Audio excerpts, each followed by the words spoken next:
ക്ലാസ്സിൽ S block എലമെന്റ്സിനെ കുറിച്ചാണ് പഠിക്കുന്നത്. ഓക്കെ, അപ്പോൾ ഇനി നമ്മൾ എസ് ബ്ലോക്ക് എലമെന്റ്സ് അതിന്റെ പ്രോപ്പർട്ടീസിലുള്ള ഗ്രഡേഷൻ എന്തൊക്കെയാണ്, അപ്പോൾ അതിൽ എക്സെപ്ഷൻസ് എന്തെങ്കിലും ഉണ്ടെങ്കിൽ അങ്ങനെയുള്ള കുറച്ച് കാര്യങ്ങൾ എസ് ബ്ലോക്കിന്റെ കേസിൽ. അപ്പൊ എസ് ബ്ലോക്കിൽ നമുക്കറിയാം രണ്ട് ഗ്രൂപ്പ് ഉണ്ട്, ആൽക്കലി മെറ്റലും ആൽക്കലൈൻ എർത്ത് മെറ്റലും ഉണ്ട്. അത് കഴിഞ്ഞിട്ട് പിന്നെ പി ബ്ലോക്കും പി ബ്ലോക്കിൽ ഇമ്പോർട്ടന്റ് ആയിട്ടുള്ള കോമ്പൗണ്ട്സ് അതുമായിട്ട് ബന്ധപ്പെട്ട കാര്യങ്ങൾ അങ്ങനെയാണ് നമ്മൾ കണ്ടിന്യൂ ചെയ്ത് പോകുന്നത്. ഓക്കെ, അപ്പൊ എസ് ബ്ലോക്കിന്റെ കേസിൽ എസ് ബ്ലോക്ക് എലമെന്റ്സ് ആണ് നമ്മൾ പഠിക്കുന്നത്. അപ്പൊ എസ് ബ്ലോക്ക് എലമെന്റ്സിന്റെ കേസിൽ ഫസ്റ്റ് നമ്മൾ ഡിസ്കസ് ചെയ്യാൻ പോകുന്നത് ഗ്രൂപ്പ് 1 എലമെന്റ്സ്. അപ്പൊ ഗ്രൂപ്പ് 1 എന്ന് പറഞ്ഞു കഴിഞ്ഞാൽ എന്താണ്? ഗ്രൂപ്പ് 1 ആൽക്കലി മെറ്റൽസ് ആണ് അല്ലെ, ആൽക്കലി മെറ്റൽസ് ആണ്.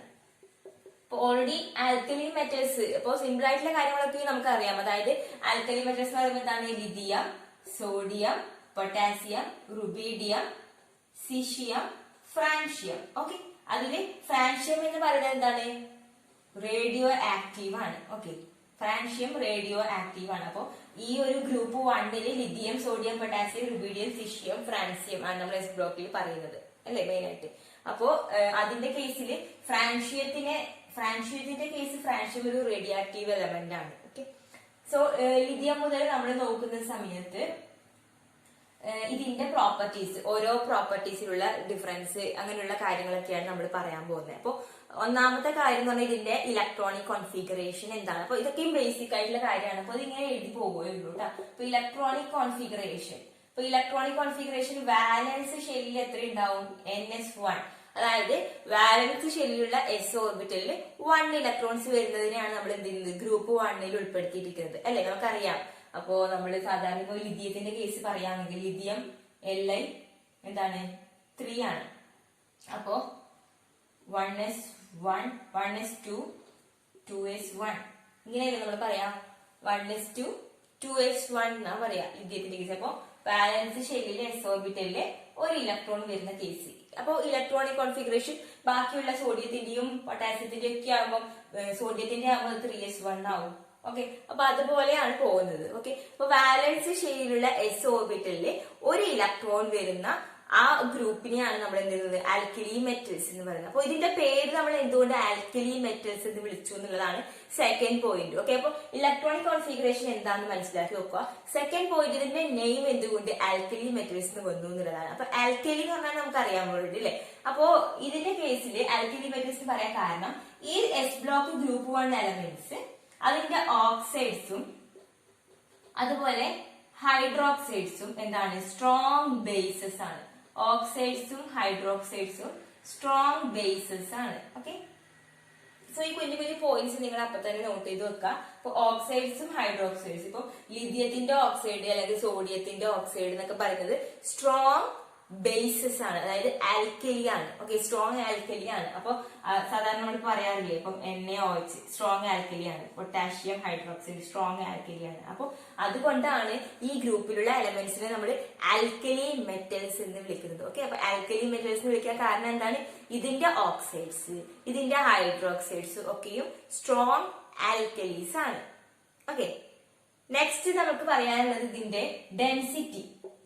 ഈ ആറ്റോമിക് മീൻസ് ആൽക്കലി മെറ്റൽസിന്റെ ഡെൻസിറ്റി എങ്ങനെയായിരിക്കും എന്നുള്ളത്. ഡെൻസിറ്റിന്റെ കേസ് ഇപ്പോ നമ്മള് കഴിഞ്ഞ പീരിയോഡിക് പ്രോപ്പർട്ടീസ് പറയുമ്പോൾ തന്നെ ഡെൻസിറ്റി പീരിയോഡിക് ടേബിളിന്റെ ആ ഒരു ട്രെൻഡ് പറഞ്ഞിരുന്നു. പീരിയോഡിക് ടേബിളിലുള്ള ആ ഒരു ട്രെൻഡ് നമ്മൾ എന്താ പറഞ്ഞ ഡെൻസിറ്റിന്റെ കേസിൽ ഇപ്പൊ ഇത് പീരിയോഡിക് ടേബിളിലുള്ള എസ് ബ്ലോക്ക് എലമെന്റ്, ഇത് ഡി ബ്ലോക്ക് എലമെന്റ്, ഇത് പി ബ്ലോക്ക് എലമെന്റ്. ഓക്കെ, അപ്പൊ നമ്മൾ പറഞ്ഞത് എസ് ബ്ലോക്കിലുള്ള ഈ ഒരു പോർഷനില് അതുപോലെ ഈ പി ബ്ലോക്കിലുള്ള ഈ ഒരു രണ്ട് എക്സ്ട്രീം പൊസിഷൻസില് ഡെൻസിറ്റി ഭയങ്കര ലോ ആയിരിക്കും. ഈ മീഡിയം പൊസിഷനിലാണ്, മിഡിൽ ആയിട്ടുള്ള ഏരിയയിലാണ് ഡെൻസിറ്റി ഭയങ്കര ഹൈ ആയിട്ടുണ്ടാവുക. ഓക്കെ, അപ്പൊ രണ്ട് എക്സ്ട്രീം പൊസിഷനില് ഡെൻസിറ്റി ലോ ആണ്, മിഡിൽ പോർഷനിൽ ഡെൻസിറ്റി ഹൈ ആണ്. ഓക്കെ, അപ്പൊ ഈ പറയുന്ന പോയിന്റ്സ് ഒക്കെ നോട്ട് ചെയ്ത് നോക്കുക. ഇത് കഴിഞ്ഞ പീരിയോഡിക് പ്രോപ്പർട്ടീസിൽ പറഞ്ഞ കാര്യം തന്നെയാണ്. അപ്പൊ നമുക്ക് വേണ്ടത് പീരിയോഡിക് ടേബിളിന്റെ ട്രെൻഡ് അല്ല വേണ്ടത്. ഇപ്പൊ നമ്മൾ എസ് ബ്ലോക്കിലുള്ള ഫസ്റ്റ് ഗ്രൂപ്പിന്റെ ഒരു ട്രെൻഡാ പഠിക്കുന്നത് അല്ലെ. അപ്പൊ ഫസ്റ്റ് ഗ്രൂപ്പിൽ അത് നമ്മൾ അന്നേരം തന്നെ പറഞ്ഞിരുന്നത് ഗ്രൂപ്പിൽ താഴോട്ട് പോകുന്തോറും എന്ത് ചെയ്യും? ഡെൻസിറ്റി ഇൻക്രീസ് ചെയ്യും. Density increases. Okay, density increase ചെയ്യും. ഇപ്പൊ ഗ്രൂപ്പിൽ താഴോട്ട് പോകുന്നതോറും ഡെൻസിറ്റി കൂടി വരും. അപ്പൊ നമ്മൾ എക്സ്പെക്ട് ചെയ്യുന്നത് എന്താണ്? Lithium, sodium, potassium, rubidium, caesium, francium.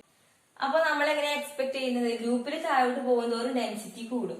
So നമ്മൾ എക്സ്പെക്ട് ചെയ്യുന്നത് caesium greater, rubidium greater, potassium greater, sodium greater, lithium. ഇങ്ങനെ നമ്മൾ എക്സ്പെക്ട് ചെയ്യുക അല്ലെ. അതായത് നമ്മളിപ്പോ പറഞ്ഞു ഗ്രൂപ്പിൽ താഴോട്ട് പോകുന്തോറും ഡെൻസിറ്റി കൂടും. എന്തുകൊണ്ടാണ് ഡെൻസിറ്റി കൂടുന്നത്? കാരണം അതിന്റെ ആ ഒരു ആറ്റോമിക് മാസ് ഒക്കെ കൂടുന്നുണ്ട്. അപ്പം ആറ്റോമിക് മാസ് കൂടുന്നതിനനുസരിച്ച് അതിന്റെ ഡെൻസിറ്റിയും കൂടണമല്ലോ. അപ്പൊ അതുകൊണ്ടാണ് ഈ ഡെൻസിറ്റി കൂടി വരുന്നത്. എന്നാലും നമ്മൾ ഇതാണ് എക്സ്പെക്ട് ചെയ്യുന്നത്. അതുകൊണ്ട് അതായത് സിഷ്യത്തിനായിരിക്കും കൂടുതൽ ഇങ്ങനെ ഈ ഒരു ഓർഡർ എക്സ്പെക്ട് ചെയ്യുന്നത്. എന്നാലും ചെറിയൊരു എക്സെപ്ഷൻ ഉണ്ട്. ഓക്കെ, പീരിയോഡിക് ടേബിൾസിൽ അങ്ങനെ കുറെ എക്സെപ്ഷൻസ് ഉണ്ട്. അപ്പൊ ഈ ഒരു ടോപ്പിക് പഠിക്കുമ്പോൾ കുഞ്ഞു കുഞ്ഞു എക്സെപ്ഷൻസ് നമ്മൾ വേറെ തന്നെ നോട്ട് ചെയ്യണം. അതായത് വേറെ ഒന്നുമില്ല, സോഡിയം ആയിരിക്കും പൊട്ടാസ്യത്തിനേക്കാളും ഡെൻസർ. ഓക്കെ, അതെന്ന് വെച്ചിട്ടുണ്ടെങ്കിൽ അതിന്റെ സൈസിലുള്ള ചെറിയ വേരിയേഷൻസ്, ചെറിയ അനോമലസ് ബിഹേവിയർ ഒക്കെ അങ്ങോട്ടും ഇങ്ങോട്ടൊക്കെ വരുന്നുണ്ട്. അതുകൊണ്ടാണ് അപ്പൊ കൂടുതലായിട്ട് ഡീപ്പായിട്ട് നമ്മൾ എക്സ്പ്ലെയിൻ ചെയ്യേണ്ട. നിങ്ങളൊന്ന് മനസ്സിലാക്കി വെക്കുക, ഗ്രൂപ്പിൽ താഴോട്ട് പോകുന്തോറും എന്താണ് ഡെൻസിറ്റി കൂടുക തന്നെയാണ് ചെയ്യുന്നത്. പക്ഷെ ചെറിയൊരു എക്സെപ്ഷൻ ഉള്ളത്, സോഡിയം ആയിരിക്കും പൊട്ടാഷ്യത്തിനേക്കാളും ഗ്രേറ്റർ ആയിട്ടുണ്ടാവും. അപ്പൊ നമ്മൾ ഓർഡർ ചെയ്യുമ്പോൾ സിഷിയം, റുബീഡിയം, സോഡിയം, പൊട്ടാസ്യം, ലിഥിയം എന്ന് എഴുതുന്നതായിരിക്കും ബെറ്റർ. ഓക്കെ, അപ്പൊ നിങ്ങൾ ഇങ്ങനെ ചിന്തിച്ചാൽ മതി, ഗ്രൂപ്പിൽ താഴോട്ട് പോകുന്നതോറും ഡെൻസിറ്റി കൂടും. പിന്നെ അതിലൊരു ചെറിയ എക്സെപ്ഷൻ ഉള്ളത് പൊട്ടാസ്യവും സോഡിയവും അങ്ങോട്ടും ഇങ്ങോട്ടും ചെറിയൊരു പ്രശ്നമുണ്ട്. അതായത് സോഡിയത്തിനായിരിക്കും ഗ്രേറ്റർ ആയിട്ടുള്ള ഡെൻസിറ്റി വരിക എന്നുള്ള ഒരു പോയിന്റ് അവിടെ നോട്ട് ചെയ്ത് വെക്കണം. അപ്പോൾ എന്തൊരു ഓർഡർ നമ്മൾ പഠിക്കുമ്പോഴും അതിലൊരു ചെറിയ എക്സെപ്ഷൻ എന്തായാലും ഉണ്ടാവും. അപ്പൊ ആ ഓർഡർ പഠിക്കുമ്പോൾ അതിന്റെ എക്സെപ്ഷൻ അതിന്റെ കൂടെ തന്നെ പഠിച്ച് പോയാൽ മതി. ഓക്കെ, സോ ഇതാണ് ഇതിന്റെ ഡെൻസിറ്റി ഓർഡർ വരുന്നത്. ഓക്കെ, അപ്പൊ ഈ ഫൈനൽ ഇതാണ് അതിന്റെ ഡെൻസിറ്റി ഓർഡർ. അങ്ങനെ അല്ലെങ്കിൽ ഈ ഡെൻസിറ്റി ഓർഡർ പഠിക്കാം, ഇത് ഇങ്ങോട്ടാണെന്നുള്ളത് എക്സെപ്ഷൻ ആയിട്ട് ഓർത്ത് വെച്ചാലും മതിയാവും. ഓക്കെ, അപ്പൊ അതാണ് ഗ്രൂപ്പ് 1ന്റെ കേസിൽ ഡെൻസിറ്റിന്റെ ഓർഡർ വരുന്നത്. നെക്സ്റ്റ് മെൽറ്റിംഗ് പോയിന്റിന്റെ ഓർഡർ. ഓക്കെ, മെൽറ്റിംഗ് പോയിന്റിന്റെ ഓർഡർ പറയുമ്പോൾ lithium, sodium, potassium, rubidium, caesium, francium. Francium mainly നമ്മൾ പറയാറില്ല. കാരണം എന്താണ്, ഫ്രാൻഷ്യം എന്ന് പറഞ്ഞാൽ റേഡിയോ ആക്റ്റീവ് ആണ്, ലീസ്റ്റ് സ്റ്റേബിൾ ആണെന്നുള്ളൊരു കൺസെപ്റ്റിൽ നമ്മൾ ഫ്രാൻഷ്യത്തിനെ ഒഴിവാക്കിയിട്ട് സാധാരണ ഇത്രയും എലമെന്റ്സിന്റെ കേസിലാണ് ഓർഡേഴ്സ് ഒക്കെ പറയാറുള്ളത്. ഓക്കെ, അപ്പൊ ഇങ്ങനെ പറയുമ്പോൾ മെൽറ്റിംഗ് പോയിന്റ് ഗ്രൂപ്പിൽ താഴോട്ട് പോകുന്നതോറും എന്ത് ചെയ്യും? ഡിക്രീസ് ചെയ്യും. ഓക്കെ, ഓൾറെഡി എന്താണ് വെരി ലോവർ മെൽറ്റിംഗ് പോയിന്റ് ആയിരിക്കും ഉള്ളത്, ആൽക്കലി മെറ്റൽസിൽ ഉള്ളത്. മെൽറ്റിംഗ് പോയിന്റ് ഭയങ്കര കുറവാണ്. അപ്പോ ഗ്രൂപ്പിൽ താഴോട്ട് പോകുന്നതോറും മെൽറ്റിംഗ് പോയിന്റ് എന്ത് ചെയ്യും? നല്ലോണം കുറഞ്ഞുകൊണ്ടിരിക്കും. ഓക്കെ, അപ്പൊ ഹയസ്റ്റ് മെൽറ്റിംഗ് പോയിന്റ് നമ്മൾ എക്സ്പെക്ട് ചെയ്യുന്നത് ലിഥിയത്തിനായിരിക്കും. അപ്പോ ഹയസ്റ്റ് മെൽറ്റിംഗ് പോയിന്റ് വരുക. ഓക്കെ, അപ്പോ അതായത് ഗ്രൂപ്പിൽ താഴോട്ട് പോകുന്നതോറും എല്ലാവരും അട്രാക്ഷനും അങ്ങനത്തെ കാര്യങ്ങളൊക്കെ വീക്ക് ആയിക്കൊണ്ട് വരികയല്ലേ. അപ്പൊ അത് വീക്ക് ആവുന്നതിനനുസരിച്ച് മെൽറ്റിംഗ് പോയിന്റ് എന്ത് ചെയ്യും? കുറയും അല്ലെ. ബോണ്ട് കുറച്ചുകൂടി സ്ട്രോങ്ങർ ആണെങ്കിലാണ് സാധാരണ നമ്മൾ എന്ത് ചെയ്യാറുള്ളത്? മെൽറ്റിംഗ് പോയിന്റ് കൂടാറുള്ളത്. അപ്പൊ ആ ഒരു കൺസെപ്റ്റ് മൈൻഡിൽ വെച്ചാൽ മതി. അപ്പൊ കുറച്ചും കൂടി സ്ട്രോങ്ങർ, ഇപ്പൊ ഒരു ഗ്രൂപ്പിൽ താഴോട്ട് പോകുന്നതോറും ആ ഒരു വീക്കിംഗ്, അതായത് ഷെല്ലിന്റെ എണ്ണം കൂടുന്നു, ഇലക്ട്രോൺസിന്റെ എണ്ണം കൂടുന്നു. അപ്പൊ ഒരു വീക്ക് ബോണ്ടിങ് ആയിരിക്കും അവിടെ ഉണ്ടാവും അല്ലെ. അപ്പൊ വീക്ക് ബോണ്ടിങ് ഉള്ളതുകൊണ്ട് തന്നെ ലീസ്റ്റ് അയണൈസേഷൻ എനർജി ആയിരിക്കും. അതുകൊണ്ട് തന്നെ മെൽറ്റിംഗ് പോയിന്റ് എന്ന് പറയുന്നത് ഭയങ്കര കുറവായിരിക്കും ഗ്രൂപ്പിൽ താഴോട്ട് വരുന്നത്. അപ്പൊ നമ്മൾ എക്സ്പെക്ട് ചെയ്യുന്ന ഹയസ്റ്റ് മെൽറ്റിംഗ് പോയിന്റ് എന്ന് പറയുന്നത് ലിഥിയത്തിന്റെ കേസിലാണ്. ഓക്കെ, അപ്പൊ നിങ്ങൾ കഴിഞ്ഞ ക്ലാസ്സിൽ നമ്മൾ ഇങ്ങനെ പറഞ്ഞിരുന്നു, ലിഥിയം ക്ലോറൈഡ് എന്ന് പറഞ്ഞാല് മോസ്റ്റ് കോവാലന്റ് ആണ്. അതുകൊണ്ട് എന്ന് പറഞ്ഞാല് കോവാലന്റ് ക്യാരക്ടർ കൂടുമ്പോൾ മെൽറ്റിംഗ് പോയിന്റ് കുറയും എന്ന് നമ്മൾ പറഞ്ഞിരുന്നു. അപ്പൊ ലീസ്റ്റ് മെൽറ്റിംഗ് പോയിന്റ് ആണ് ലിഥിയം ക്ലോറൈഡിന് എന്ന് നമ്മൾ പറഞ്ഞിരുന്നു. പിന്നെ ലിഥിയം ക്ലോറൈഡിന് മെൽറ്റിംഗ് പോയിന്റിന്റെ ഓർഡർ ആണ് എഴുതുന്നതെങ്കിൽ, ഓക്കെ, മെൽറ്റിംഗ് പോയിന്റിന്റെ ഓർഡർ എഴുതുന്നെങ്കിൽ അതിനേക്കാളും കൂടുതൽ ഉണ്ടാവുക ആർക്കാണ്? ഇപ്പം മെൽറ്റിംഗ് പോയിന്റിന്റെ ഓർഡർ ആണ്, കോവാലന്റ് ക്യാരക്ടറിന്റെ ഓർഡർ അല്ല. മെൽറ്റിംഗ് പോയിന്റിന്റെ ഓർഡർ എഴുതുമ്പോൾ ലിഥിയം ക്ലോറൈഡിനേക്കാളും കൂടുതൽ മെൽറ്റിംഗ് പോയിന്റ് സോഡിയം ക്ലോറൈഡ്. അത് എന്തിനാ പറഞ്ഞേ? അത് ആൽക്കലി മെറ്റലിന്റെ ഹാലൈഡ്സ് ആണ്. ഓക്കെ, അപ്പൊ ആൽക്കലി മെറ്റൽ ഒറ്റക്ക് പറയുമ്പോൾ നമ്മൾ ലിഥിയത്തിന് ഹയസ്റ്റ് മെൽറ്റിംഗ് പോയിന്റ്, താഴോട്ട് പോകുന്നതോറും മെൽറ്റിംഗ് പോയിന്റ് കുറയും തന്നെയാ പറയാ. പിന്നെ അതിന്റെ ഹാലൈഡ്സിനെ നമ്മൾ പറയുമ്പോൾ, അതിന്റെ ഹാലൈഡ്സ് പറയുമ്പോൾ എന്താണ്? ലിഥിയം ക്ലോറൈഡ് ആണ് മോസ്റ്റ് കോവാലന്റ്. അപ്പൊ കോവാലന്റ് ക്യാരക്ടർ കൂടുമ്പോൾ മെൽറ്റിംഗ് പോയിന്റ് കുറയും. അപ്പൊ ലീസ്റ്റ് മെൽറ്റിംഗ് പോയിന്റ് ലിഥിയം ക്ലോറൈഡിന് ഉണ്ടാവും. അപ്പൊ ഇത് രണ്ടും തമ്മിലൊരു ചെറിയ ആ ഒരു ഇതുണ്ട്, നമുക്ക് കോൺട്രഡിക്ഷൻ ഉണ്ട് അല്ലെ. നമുക്ക് ലിഥിയത്തിനാണ് ഹയസ്റ്റ് മെൽറ്റിംഗ് പോയിന്റ് എന്ന് പറയുന്നത്, പക്ഷെ അതിന്റെ ഹാലൈഡ് എടുക്കുമ്പോൾ അതിന്റെ മെൽറ്റിംഗ് പോയിന്റ് ലോവസ്റ്റ് ആണെന്നുള്ളത്. കാരണം ഹാലൈഡ് ആയിട്ട് കൺസിഡർ ചെയ്യുമ്പോൾ എന്താണ്? ലിഥിയം എന്ന് പറഞ്ഞാൽ സ്മോളസ്റ്റ് സൈസ് ആണ്, അപ്പൊ ക്ലോറിൻ ബിഗസ്റ്റ് സൈസ്. അപ്പൊ രണ്ടെണ്ണം അടുത്തടുത്ത് വരുമ്പോൾ അവിടെ പൊളാരിറ്റി, പോളറൈസിങ് പവർ, അതിന്റെ വ്യത്യാസങ്ങൾ ഉണ്ടാവും. അപ്പൊ കോവാലന്റ് ക്യാരക്ടർ കൂടും. കഴിഞ്ഞ ക്ലാസ്സിൽ പറഞ്ഞ കാര്യമാണ്. അപ്പൊ കോവാലന്റ് ക്യാരക്ടർ കൂടുമ്പോൾ മെൽറ്റിംഗ് പോയിന്റ് കുറയും. അങ്ങനെയാണ് കുറയുന്നത് കേട്ടോ. അപ്പൊ ഇത് ഓർഡർ വേറെ, ഇത് ഓർഡർ വേറെ. ഇത് ആൽക്കലി മെറ്റൽസ് ഹാലൈഡ്സ് തന്നെ പറഞ്ഞ് പഠിക്കുന്നതാണ്. ഇത് സിമ്പിൾ ആൽക്കലി മെറ്റൽസിന്റെ ഫിസിക്കൽ പ്രോപ്പർട്ടീസ് ആയിട്ടാണ് നമ്മളിപ്പോ പറഞ്ഞുകൊണ്ടിരിക്കുന്നത്. ഓക്കെ, നെക്സ്റ്റ് ഗ്രൂപ്പിൽ താഴോട്ട് പോകുന്നവർ അതിന്റെ ആറ്റോമിക് റേഡിയൈ, ഇതൊക്കെ നമ്മൾ നേരത്തെ പറഞ്ഞ കാര്യം തന്നെയാണ്. ഇപ്പൊ എസ് ബ്ലോക്ക് എലമെന്റ്സിന്റെ കേസിൽ ഗ്രൂപ്പിൽ താഴോട്ട് പോകുന്നവർ എന്ത് ചെയ്യും? ഗ്രൂപ്പിൽ താഴോട്ട് പോകുന്നവരും ആറ്റോമിക് റേഡിയൈ എന്ത് ചെയ്യും? ഇൻക്രീസ് ചെയ്യും. ഓക്കെ, ഇത് ഇനിയും പറയണ്ടല്ലോ, എല്ലാവർക്കും അറിയാം ആറ്റോമിക് റേഡിയൈ ഇൻക്രീസ് ചെയ്യുന്നുള്ളത്. ഷെല്ലിന്റെ എണ്ണം കൂടുമ്പോൾ ആറ്റോമിക് റേഡിയൈ ഇൻക്രീസ് ചെയ്യും. അപ്പൊ ആറ്റോമിക് വോളിയവും ഗ്രൂപ്പിൽ താഴോട്ട് പോകുന്നതോറും ഇൻക്രീസ് ചെയ്യും. ഓക്കെ, ഇപ്പൊ ഗ്രൂപ്പിൽ താഴോട്ട് പോകുന്നതോറും ആറ്റോമിക് റേഡിയൈ ഇൻക്രീസ് ചെയ്യും, ആറ്റോമിക് വോളിയം ഇൻക്രീസ് ചെയ്യും. നമുക്ക് എന്നെ പറയാം, കാരണം ഷെല്ലിന്റെ എണ്ണം കൂടുമ്പോൾ അതിന്റെ വോളിയം കൂടി കൂടുന്നുണ്ട്. അപ്പൊ ആറ്റോമിക് റേഡിയൈ കൂടും, ആറ്റോമിക് വോളിയം കൂടും. നെക്സ്റ്റ് പറയാനുള്ള ഒരു പ്രോപ്പർട്ടി എന്ന് പറയുന്നത് ഇലക്ട്രോ പോസിറ്റീവ് ക്യാരക്ടർ ആണ്. ഇലക്ട്രോ പോസിറ്റീവ് ക്യാരക്ടർ കൂടുതലാണ് ഈ അറ്റത്തുള്ള പീരിയോഡിക് ടേബിൾ ഈ അറ്റത്തുള്ള എലമെന്റ്സിന് അല്ലേ. നമ്മൾ പറയാറുണ്ട് ഇലക്ട്രോ നെഗറ്റിവിറ്റി ഇപ്പൊ പീരിയോഡിക് ടേബിൾ ആണെങ്കിൽ ഈ അറ്റത്തുള്ള ആൾക്കാർക്കാണ് കൂടുതൽ ഇലക്ട്രോ നെഗറ്റിവിറ്റി ഉണ്ടാവുക അല്ലെ. കാരണം ഇങ്ങോട്ട് പോകുന്നവരാണ് ഇലക്ട്രോ നെഗറ്റിവിറ്റി കൂടുന്നത്. പീരിയഡില് ഇവിടുന്ന് അങ്ങോട്ട് പോകുന്നവരാണ് ഇലക്ട്രോ നെഗറ്റിവിറ്റി കൂടുന്നത്. അപ്പോൾ ഈ അറ്റത്തുള്ള ആളുകൾ ഹൈലി ഇലക്ട്രോ പോസിറ്റീവ് ആയിരിക്കും. നമ്മുടെ എസ് ബ്ലോക്ക് ഒക്കെ ഹൈലി ഇലക്ട്രോ പോസിറ്റീവ് ആയിരിക്കും. അപ്പൊ അതേപോലെ ഈ ഇലക്ട്രിക് പോസിറ്റീവ് ക്യാരക്ടർ എന്ത് ചെയ്യും? ഗ്രൂപ്പിൽ താഴോട്ട് പോകുന്നവർ കൂടും. ഓക്കെ, അപ്പൊ ഇത് എന്ന് പറഞ്ഞു കഴിഞ്ഞാല് ഇലക്ട്രോ നെഗറ്റീവ് അല്ല, ഇലക്ട്രോ പോസിറ്റീവ് എലമെന്റ്സ് ആണ് എസ് ബ്ലോക്ക് എലമെന്റ്സ്. അപ്പൊ ഇലക്ട്രോ പോസിറ്റിവിറ്റി എന്താവും? ഗ്രൂപ്പിൽ താഴോട്ട് പോകുന്നവരും ഇലക്ട്രോ പോസിറ്റീവ് ക്യാരക്ടർ കൂടും. ഇലക്ട്രോ പോസിറ്റീവ് ക്യാരക്ടർ ഇൻക്രീസ് ചെയ്യും ഗ്രൂപ്പിൽ താഴോട്ട് പോകുന്നതോറും. എന്തുകൊണ്ടാണ് ഈ ഇലക്ട്രോ പോസിറ്റീവ് ക്യാരക്ടർ ഇൻക്രീസ് ചെയ്യുന്നത്? കാരണം നമുക്കറിയാം ഗ്രൂപ്പിൽ താഴോട്ട് പോകുന്നതോറും എന്ത് ചെയ്യും? അയണൈസേഷൻ എനർജി ഡിക്രീസ് ചെയ്യും അല്ലെ. അയണൈസേഷൻ എനർജി ഡിക്രീസ് ചെയ്യും. അപ്പൊ അയണൈസേഷൻ എനർജി ഡിക്രീസ് ചെയ്യുന്ന പറഞ്ഞാൽ എന്താണ്? ചെറിയ എനർജി കൊടുത്താൽ തന്നെ ഔട്ടർ മോസ്റ്റ് ഷെല്ലിലുള്ള ആ ഒരു ഇലക്ട്രോണിനെ നമുക്ക് പുറത്തെടുക്കാൻ പറ്റും അല്ലെ. അപ്പൊ എന്താണ്? ഇലക്ട്രോണിനെ പെട്ടെന്ന് ലൂസ് ചെയ്യും. അതുകൊണ്ടാണ് നമ്മൾ ഇലക്ട്രോ പോസിറ്റീവ് എന്ന് പറഞ്ഞത്. ഇലക്ട്രോണിനെ പെട്ടെന്ന് ലൂസ് ചെയ്യാനാണ്, അല്ലാതെ അട്രാക്ട് ചെയ്യാനുള്ള ടെൻഡൻസി അല്ല, ലൂസ് ചെയ്യാനുള്ള ഒരു ടെൻഡൻസിയാണ് കൂടുതൽ ഉണ്ടാവുക. അതുകൊണ്ടാണ് നമ്മൾ ഇലക്ട്രോ പോസിറ്റീവ് ക്യാരക്ടർ കൂടും ഗ്രൂപ്പിൽ താഴോട്ട് പോകുന്നതോറും എന്ന് പറഞ്ഞത്. ഓക്കെ, അപ്പൊ ഇലക്ട്രോ പോസിറ്റീവ് ക്യാരക്ടർ ഇത് മൊത്തത്തിൽ ഇലക്ട്രോ പോസിറ്റീവ് എലമെന്റ്സ് ആണ്. അപ്പൊ അതിൽ ഗ്രൂപ്പിൽ താഴോട്ട് പോകുന്നതോറും ഇലക്ട്രോ പോസിറ്റീവ് ക്യാരക്ടർ കൂടും. അത് കൂടാനുള്ള കാരണം എന്താണ്? ഗ്രൂപ്പിൽ താഴോട്ട് പോകുന്നതോറും അയണൈസേഷൻ എനർജി കുറയാനില്ല. അയണൈസേഷൻ എനർജി കുറയുമ്പോൾ ഇലക്ട്രോൺസിനെ പെട്ടെന്ന് നഷ്ടപ്പെടാനുള്ള ഒരു സാധ്യത കൂടുതൽ ഉണ്ടാവുക. അതുകൊണ്ടാണ് ഇലക്ട്രോ പോസിറ്റീവ് ക്യാരക്ടർ കൂടുന്നത്. അപ്പൊ ഈ കുഞ്ഞു കുഞ്ഞു പോയിന്റ്സ് ഒക്കെ നിങ്ങൾ എന്ത് ചെയ്യുക? മൈൻഡിൽ വെക്കുക. കാരണം ഏതൊരു ഏരിയയിൽ നിന്നാണ് ഇപ്പോ ക്വസ്റ്റ്യൻസ് ചോദിക്കുക. ഇപ്പൊ സിമ്പിൾ ആയിട്ട് ചോദിക്കുകയാണെങ്കിൽ ഇപ്പൊ write down the order of electropositivity in case of group 1 എലമെന്റ്സിനോ അങ്ങനെ എന്തെങ്കിലും ചോദിച്ചു കഴിഞ്ഞാൽ, അല്ലെങ്കിൽ ആൽക്കലി മെറ്റൽസിനോ ചോദിച്ചു കഴിഞ്ഞാൽ ഇലക്ട്രോ പോസിറ്റീവ് ക്യാരക്ടറിന്റെ ഓർഡർ എങ്ങനെയാണ്? Lithium, sodium, potassium, rubidium, caesium, ഈ ഒരു ഓർഡർ വരും അല്ലെ. ഹൈലി ഇലക്ട്രോ പോസിറ്റീവ് ആരാണ്? സീഷ്യയാണ്. എന്തുകൊണ്ട്? കാരണം ഗ്രൂപ്പിൽ താഴോട്ട് പോകുന്നതോറും ഇലക്ട്രോ പോസിറ്റീവ് ക്യാരക്ടർ കൂടുന്നുണ്ട്, കാരണം അയണൈസേഷൻ എനർജി കുറവാണ് എന്നുള്ളത്. ഓക്കെ, അപ്പൊ ഇങ്ങനെ ഒരു ഓർഡർ ആണ് ചോദിക്കുന്നതെങ്കിൽ ചിലപ്പോൾ ഇലക്ട്രോ പോസിറ്റീവ് ക്യാരക്ടർ ആയിരിക്കും, അങ്ങനെ അയണൈസേഷൻ എനർജിയുടെ ഇൻക്രീസിങ് ആയിരിക്കും ചോദിക്കുക.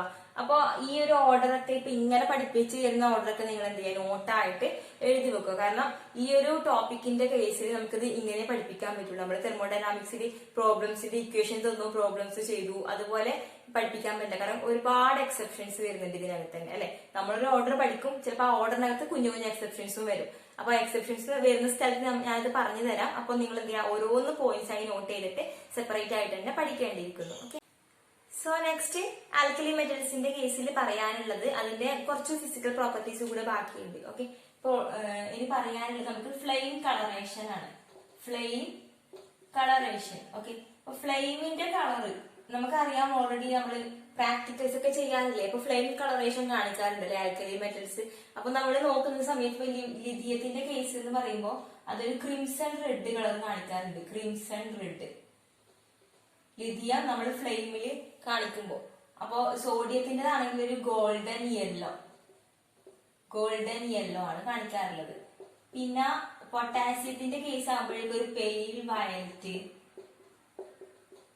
ലിഥിയം, സോഡിയം, പൊട്ടാസ്യം, റുബീഡിയം ആകുമ്പോഴേക്കും ഒരു പേർപ്പിൾ കളറ്. സിഷ്യ ആകുമ്പോഴേക്കും ഒരു ഡാർക്ക് വയലറ്റ്, അതായത് ഒരു ഡാർക്ക് വയലറ്റിന്റെ ആ ഒരു റീജിയൻ, ഒന്നുകിൽ നമുക്കത് സ്കൈ ബ്ലൂ പോലെ എന്ന് പറയാം, ആ ഒരു ഏരിയയിലുള്ള ഒരു കളർ കാണിക്കും. ഓക്കെ, വയലറ്റ് എന്ന് തന്നെയാണ് എഴുതുന്നത്. അപ്പൊ നമുക്ക് കാണാൻ പറ്റുന്നത് നമുക്കറിയാം. ഇപ്പൊ വിബ്ജിയോർ എന്ന് പറയാറുണ്ട്. നമ്മള് വിബ്ജിയോറിന് എന്താണ് ആ ഓർഡറിലുള്ള കളറുകൾ, അതായത് ഇപ്പൊ വേവ് ലെങ്ത് കൂടുതലുള്ള റെഡ് മുതൽ വേവ് ലെങ്ത് കുറവുള്ള വയലറ്റ് വരെ, ഇങ്ങനെയാണ് നമ്മൾ പറയാറുള്ളത്. വേവ് ലെങ്ത് കൂടുതൽ എന്ന് പറയുമ്പോൾ ഇതിന്റെ ഫ്രീക്വൻസി എന്തായിരിക്കും, കുറവായിരിക്കും. ഇപ്പൊ ഈ റെഡിന്റെ ഫ്രീക്വൻസി കുറവാണ്, വയലറ്റിന്റെ ഫ്രീക്വൻസി കൂടുതലാണ്. അപ്പോ നമ്മൾ നോക്കുമ്പോൾ ഗ്രൂപ്പിൽ ആ ഒരു താഴോട്ട് വരുന്തോറും എന്ത് ചെയ്യുന്നുണ്ട്, ഫ്രീക്വൻസി കൂടുതലാണ്.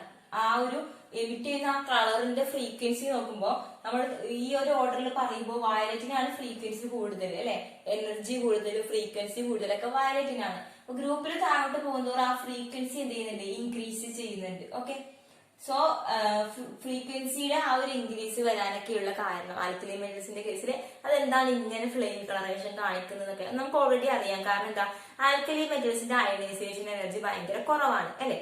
അയണൈസേഷൻ എനർജി കുറവായതുകൊണ്ട് തന്നെ നമ്മൾ ലോ ഫ്ലെയിമിൽ ജസ്റ്റ് ഒന്ന് കാണിക്കുമ്പോൾ തന്നെ ആ ഇലക്ട്രോൺസ് എന്ത് ചെയ്യും, എക്സൈറ്റഡ് സ്റ്റേറ്റിലേക്ക് എക്സൈറ്റ് ചെയ്യും. ഇപ്പോ ഓൾറെഡി ഇപ്പൊ ആൽക്കലി മെറ്റൽസിന്റെ കേസ് നമ്മൾ പറയുകയാണെങ്കിൽ ഗ്രൗണ്ട് സ്റ്റേറ്റിൽ ഒരു ഇലക്ട്രോൺ ഉണ്ടെന്ന് വിചാരിക്കുക. അപ്പൊ നമ്മൾ ലോ ഫ്ലെയിമിൽ ഹീറ്റ് ചെയ്യുന്ന സമയത്ത് ഇപ്പൊ ഹീറ്റ് കൊടുക്കുകയാണെന്ന് വിചാരിക്കുക.